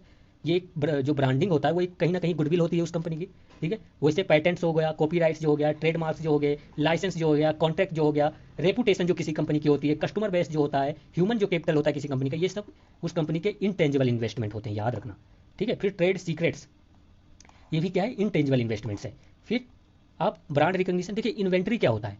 इन्वेंट्री आप देख सकते हैं कि जो लिस्ट होती है या गुड्स जो होते हैं, अनसोल्ड गुड्स को भी कह सकते हैं आपको, तो ये आपके तो टेंजिबल है, आप इनको देख सकते हैं। तो ये क्या है, आपका टेंजिबल एसेट है, ठीक है। तो इंटेंजिबल ब्रांड हो गया। इंटेलेक्चुअल प्रॉपर्टी राइट, यहाँ पर मैंने कितने कॉपीराइट बता दिया। फिर mailing list two of clients, अब देखिए क्लाइंट्स, ये मेलिंग लिस्ट ऑफ क्लाइंट्स मतलब कस्टमर का बेस जो है, कस्टमर का जो सेटिस्फेक्शन है किसी कंपनी के अंदर, वो क्या है, वो कंपनी की इंटेंजिबल इन्वेस्टमेंट है, ठीक है। तो यहाँ पर ओनली 3 आर करेक्ट। आप याद रखना कि इन्वेंट्री अगले टाइम पूछे तो ये टेंजिबल इन्वेस्टमेंट है, बाकी ये सब इंटेंजिबल इन्वेस्टमेंट है। Do remember this, okay. ये ऐसे क्वेश्चन है जो आपके रेगुलर बुक में नहीं मिलेंगे, ऐसे क्वेश्चन को आपको पीवाईक्यू में सॉल्व करना है, पीवाईक्यू में ही याद रखना है। 29 देखते हैं। देखिए ये 29 क्वेश्चन ऐसा क्वेश्चन है, जब मैं आपको वीडियो अपलोड करूंगा अराउंड 10 आवर्स की पॉलिटी पर, जितने भी पीवाईक्यू हैं, CDS, CAPF, NDA, CSC, जियो साइंटिस्ट, या फिर और जितने भी UPSC कंडक्ट करता है, उन सब पे पॉलिटी पर एक मेगा मैराथन आप बोल सकते हैं कि पीवाईक्यू का आएगा, और उसमें हम ये सब बहुत अच्छे से कवर करेंगे। तो अभी आप थोड़ा वैसे समझना। कह रहा है कि डेमोग्राफिक जो परफॉर्मेंस, इसमें पहले क्वेश्चन पढ़ते हैं। For the horizontal tax devolution the 15th finance commission used how many of the above as a criteria other than the population area and income. Population area and income, देखिए horizontal devolution, देखिए finance commission जो है वो article 280 के under form होता है, और उसका काम क्या होता है, उसका काम यही होता है कि देखिए आपको सेंटर और स्टेट के बीच टैक्स का डिवल्यूशन करना है। तो ये सेंटर और स्टेट के बीच जो टैक्स डिवल्यूशन होता है वो क्या होता है, वर्टिकल। और फाइनेंस कमीशन का एक और काम होता है क्या, कि स्टेट और स्टेट के बीच क्या टैक्स डिवल्यूशन होगा, क्या डिस्ट्रीब्यूशन होगा, वो भी फाइनेंस कमीशन ही डिसाइड करता है कि यूपी को कितना मिलेगा, तमिलनाडु को कितना मिलेगा, ठीक है। तो वो कुछ फैक्टर देता है कि इन फैक्टर पर हम डिसाइड करेंगे कि यूपी को कितना मिलेगा और तमिलनाडु को कितना मिलेगा रेवेन्यू। तो अब देखिए यहाँ पर, और एक बात याद रखना, जो फाइनेंस कमीशन का रिकमेंडेशन होता है वो रिकमेंडेटरी नेचर है, बाइंडिंग नहीं होता गवर्नमेंट पर, सेंट्रल गवर्नमेंट पर। तो 2 फैक्टर जो है वो, एक है पॉपुलेशन एरिया, दूसरा है इनकम डिस्टेंस, ठीक है। और इनकम डिस्टेंस जो है वो हाईएस्ट परसेंटेज, मतलब 45% होता है फैक्टर जो है इनकम डिस्टेंस, वो डिसाइड करता है कि किसको कितना ज़्यादा टैक्स या कितना ज़्यादा सेंट्रल गवर्नमेंट से पैसा मिलेगा फाइनेंस कमीशन के अंदर। अब मान लीजिए बिहार में इनकम डिस्टेंस ज़्यादा है तमिलनाडु से, तो बिहार को ज़्यादा पैसा मिलेगा तमिलनाडु से, इन इनकम डिस्टेंस फैक्टर्स, ओके।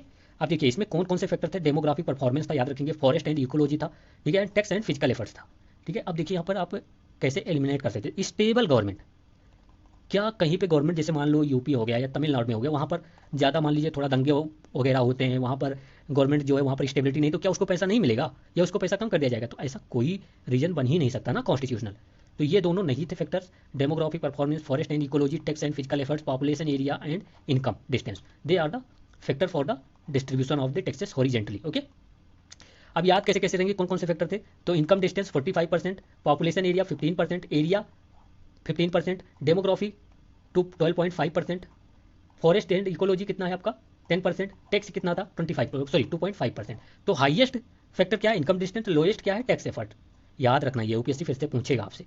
तो ओनली 3 उसमें सही था, ओनली 3 सही थे, ओके। फिर देखिए ये क्वेश्चन 30 नंबर क्वेश्चन कह रहा है कि consider the following infrastructure sector. अब इसमें कह रहा है कि how many of the above does UNOPS sustainable investment in infrastructure and innovation ES3I initiative focus for its investment. अब देखिए ये पूरा फैक्ट है, आपको पता है तो पता है, नहीं पता तो नहीं पता। अब इस बार आ गया तो हम इसके बारे में थोड़ा पढ़ लेंगे, ये तो कोई कन्वेंशनल गवर्नमेंट ऑर्गेनाइजेशन भी नहीं है जो कंटिन्यूसली न्यूज में रहे, तो ऐसे क्वेश्चन में आप बहुत ज़्यादा नहीं कुछ कर सकते। अभी के लिए याद रखिए, जो infrastructure investment in infrastructure and innovation है ES3I जो है, ये क्या क्या इंक्लूड करता है, affordable housing, health care, renewable energy, ठीक है। इन तीनों में जो इन्वेस्टमेंट है वो प्रमोट करने की बात करता है। ये UNOPS जो है ये कब इस्टेब्लिश हुआ था, तो 1973 में हुआ था। फिर यहाँ पर याद देखिए, जो UNOPS है या जो ये इंफ्रास्ट्रक्चर ऑन इनोवेशन ES3 है, ये क्या बात करता है, पब्लिक और प्राइवेट इन्वेस्टमेंट की बात करता है इन सोशल सेक्टर में, जैसे वहाँ पर आपने देखा ना, स्कूल, एनर्जी सेक्टर, इन सब में, ठीक है। अब देखिए UNOPS की बात करें तो ये यूनाइटेड नेशन ऑफिस है जो कि बहुत सारे प्रोजेक्ट जो है सस्टेनेबल डेवलपमेंट गोल के, उन प्रोजेक्ट को प्रमोट करता है ये, ठीक है, और उनमें इन्वेस्टमेंट लाने की बात करता है। और ये गवर्नमेंट, NGO, प्राइवेट सेक्टर सबके साथ मिलकर काम करता है, तो ये इंटर गवर्नमेंटल ऑर्गेनाइजेशन नहीं है। आप ये कह सकते हैं कि ये मतलब NGO वगैरह सबको इंक्लूड करता है। 1973 में इस्टेब्लिश हुआ था, बस इतना याद रखो, बाकी ये सब ठीक है, कर लेना जो मन होगा। अगर इसमें मैं बात करूँ तो ये ईयर वगैरह छोड़ दो, पूछ लिया तो गलत करके आ जाना, और क्या होगा, ये याद रखना थोड़ा। और सस्टेनेबल डेवलपमेंट गोल पे काम करता है, ये याद रखो, क्या पता कभी यूपीएससी पूछ ही ले, बस बाकी छोड़ो यार, ठीक है।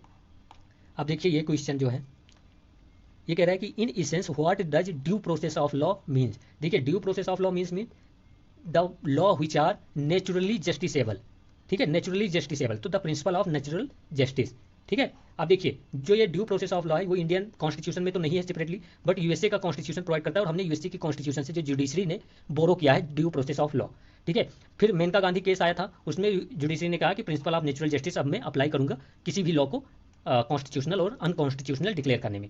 अब देखिए इंडिया में क्या चलता है, इंडिया में चलता है प्रोसीजर स्टेब्लिश बाई लॉ, जो कि हमने बोरो किया है जापान से, ठीक है, आप याद रखेंगे। और प्रोसीजर स्टेब्लिश बाई लॉ जो यहाँ पर ऑप्शन दिख रहा है, ये कहाँ पर आपको मिलेगा, आर्टिकल 21 में। फिर देखिए ये आपका आ गया, हाँ, इक्वलिटी बिफोर लॉ, ये आर्टिकल 14 में आपको देखने को मिलता है, ठीक है, सब तो आपको पता है, बाकी यही छोड़ दो, इतना ज़्यादा नहीं है, ठीक है। वो जब हम कुछ उसमें ऐसा स्पेशल बताने का है भी नहीं, और जब हम पॉलिटी का पीवाईक्यू करेंगे तो उसमें कर लेंगे। अब देखिए ये क्वेश्चन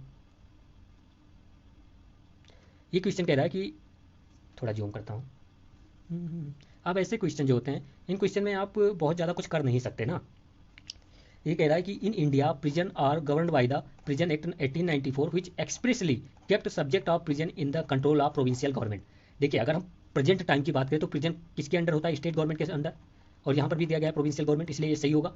लेकिन आपको कन्फ्यूजन कहाँ हो सकता है, एक्ट के अंडर, क्योंकि ये कॉलोनियल एक्ट है, तो आपको कन्फ्यूजन हो सकता है कि क्या कॉलोनियल एक्ट में ऐसा प्रोविजन रहा होगा, तो था ऐसा प्रोविजन, अभी ये समझ लीजिए, अगर फिर से यूपीएससी पूछता है तो आपको पता होना चाहिए। फिर कहे कि in India prison are manage by the state government, यही बताया, with their own rules and regulation for the day to day administration of prison. ये बिल्कुल सही है, आप जब 7th शेड्यूल में जाएंगे तो उसमें स्टेट लिस्ट में है प्रिजन आपका, ठीक है, तो यहाँ पर आपका आंसर ये सही हो जाएगा, ओके, बिकॉज लगाकर आप ये देख लेना, आपको ये आंसर मिल जाएगा इसमें। अब देखिए ये सिंपल सी बात है ना, क्योंकि एक एक्ट है जो कहता है कि प्रिजन स्टेट गवर्नमेंट का सब्जेक्ट है, और इसी रीजन से जो प्रिजन है वो स्टेट गवर्नमेंट मेंटेन कर रही है, सीधा एक्सप्लेनेशन दे रहा है। देखिए 2021 का टाइम था, यूपीएससी सीएससी ने कहा कि प्रिजन कौन सा सब्जेक्ट है, तो स्टेट गवर्नमेंट का, कहीं ना कहीं वहीं से इन्फ्लुएंस हुआ है क्वेश्चन, ठीक है। अब देखिए मैं कुछ सब्जेक्ट बताऊंगा वो स्टेट गवर्नमेंट के अंडर आते हैं, इतना याद रखना। पब्लिक हेल्थ हो गया, सैनिटेशन हो गया, एग्रीकल्चर हो गया, इरीगेशन हो गया, प्रिजन हो गया, रिफॉर्मेटरीज, ये याद रखना, रिफॉर्मेटरीज, ऐसे जो टर्म होते हैं यही यूपीएससी फंसाता है। फिर ये याद रखना, बोस्टल इंस्टीट्यूशन पर लॉ कौन बनाएगा, तो बनाएगा वो स्टेट गवर्नमेंट, तो रिफॉर्मेटरीज, बोस्टल इंस्टीट्यूशन, पिलग्रिमेजेस, ठीक है, libraries, museum, courts of wards पर कौन बनाएगा, तो state government. Regulation of mines and minerals पर भी स्टेट गवर्नमेंट रूल बना सकता है, लेकिन ये सब्जेक्ट टू यूनियन लिस्ट में जो लॉ बन जाएंगे उस पर नहीं, उसके अदर देन दैट माइंस पर स्टेट गवर्नमेंट भी लॉ बना सकता है। तो यूपीएससी का कभी कहे कि only centre have authority to make the law in the mines and minerals, already UPSC ने पूछ रखा है इकॉनमी में, क्वेश्चन दिखाऊंगा मैं प्रीवियस ईयर में, तो ये इनकरेक्ट हो जाएगा, ठीक है। फिर गैस एंड गैस वर्क पे भी देखिए, फिर उसके बाद मुझे जो कंकरेंट लिस्ट है जिसपे सीएपीएफ ने क्वेश्चन पूछ रखा है, मैं उसको बता देता हूँ। क्रिमिनल कंकरेंट मतलब जिसपे सेंटर और स्टेट दोनों लॉ बना सकते हैं, तो criminal, preventive detention, marriage, divorce, transfer of property, forest, ठीक है, bankruptcy and insolvency, trust and trustee, contempt of court, इन सब पे दोनों लॉ बना सकते हैं, ठीक है। अब नेक्स्ट चलते हैं, ये क्वेश्चन 5 to 6 टाइम रिपीट हुआ है कि क्या है chief purpose of the constitution of India, तो एक वर्ड में याद रखना, चीफ पर्पस जो कॉन्स्टिट्यूशन का वो क्या होता है, limit the powers of government, see, ठीक है, यही याद रखना, एक वर्ड में उसको याद रखो, वही बार बार रिपीट करता है यूपीएससी, ओके, ठीक है। अभी इतना ही रखते हैं, अभी बाद में बहुत ही एक्सटेंसिव डिस्कशन है, तो मुझे अभी इतना ही रखना चाहिए, बाकी करेंगे डिस्कशन, टाइम तो लग रहा है, मुझे लगता है थोड़ा डिस्कशन एरिया कम कर देना चाहिए, आप भी बताना कम करना चाहिए कि नहीं, ओके। जय हिंद जय भारत, थोड़ा शेयर वगैरह कर देना अपने अकॉर्डिंग, ओके, रखता हूँ।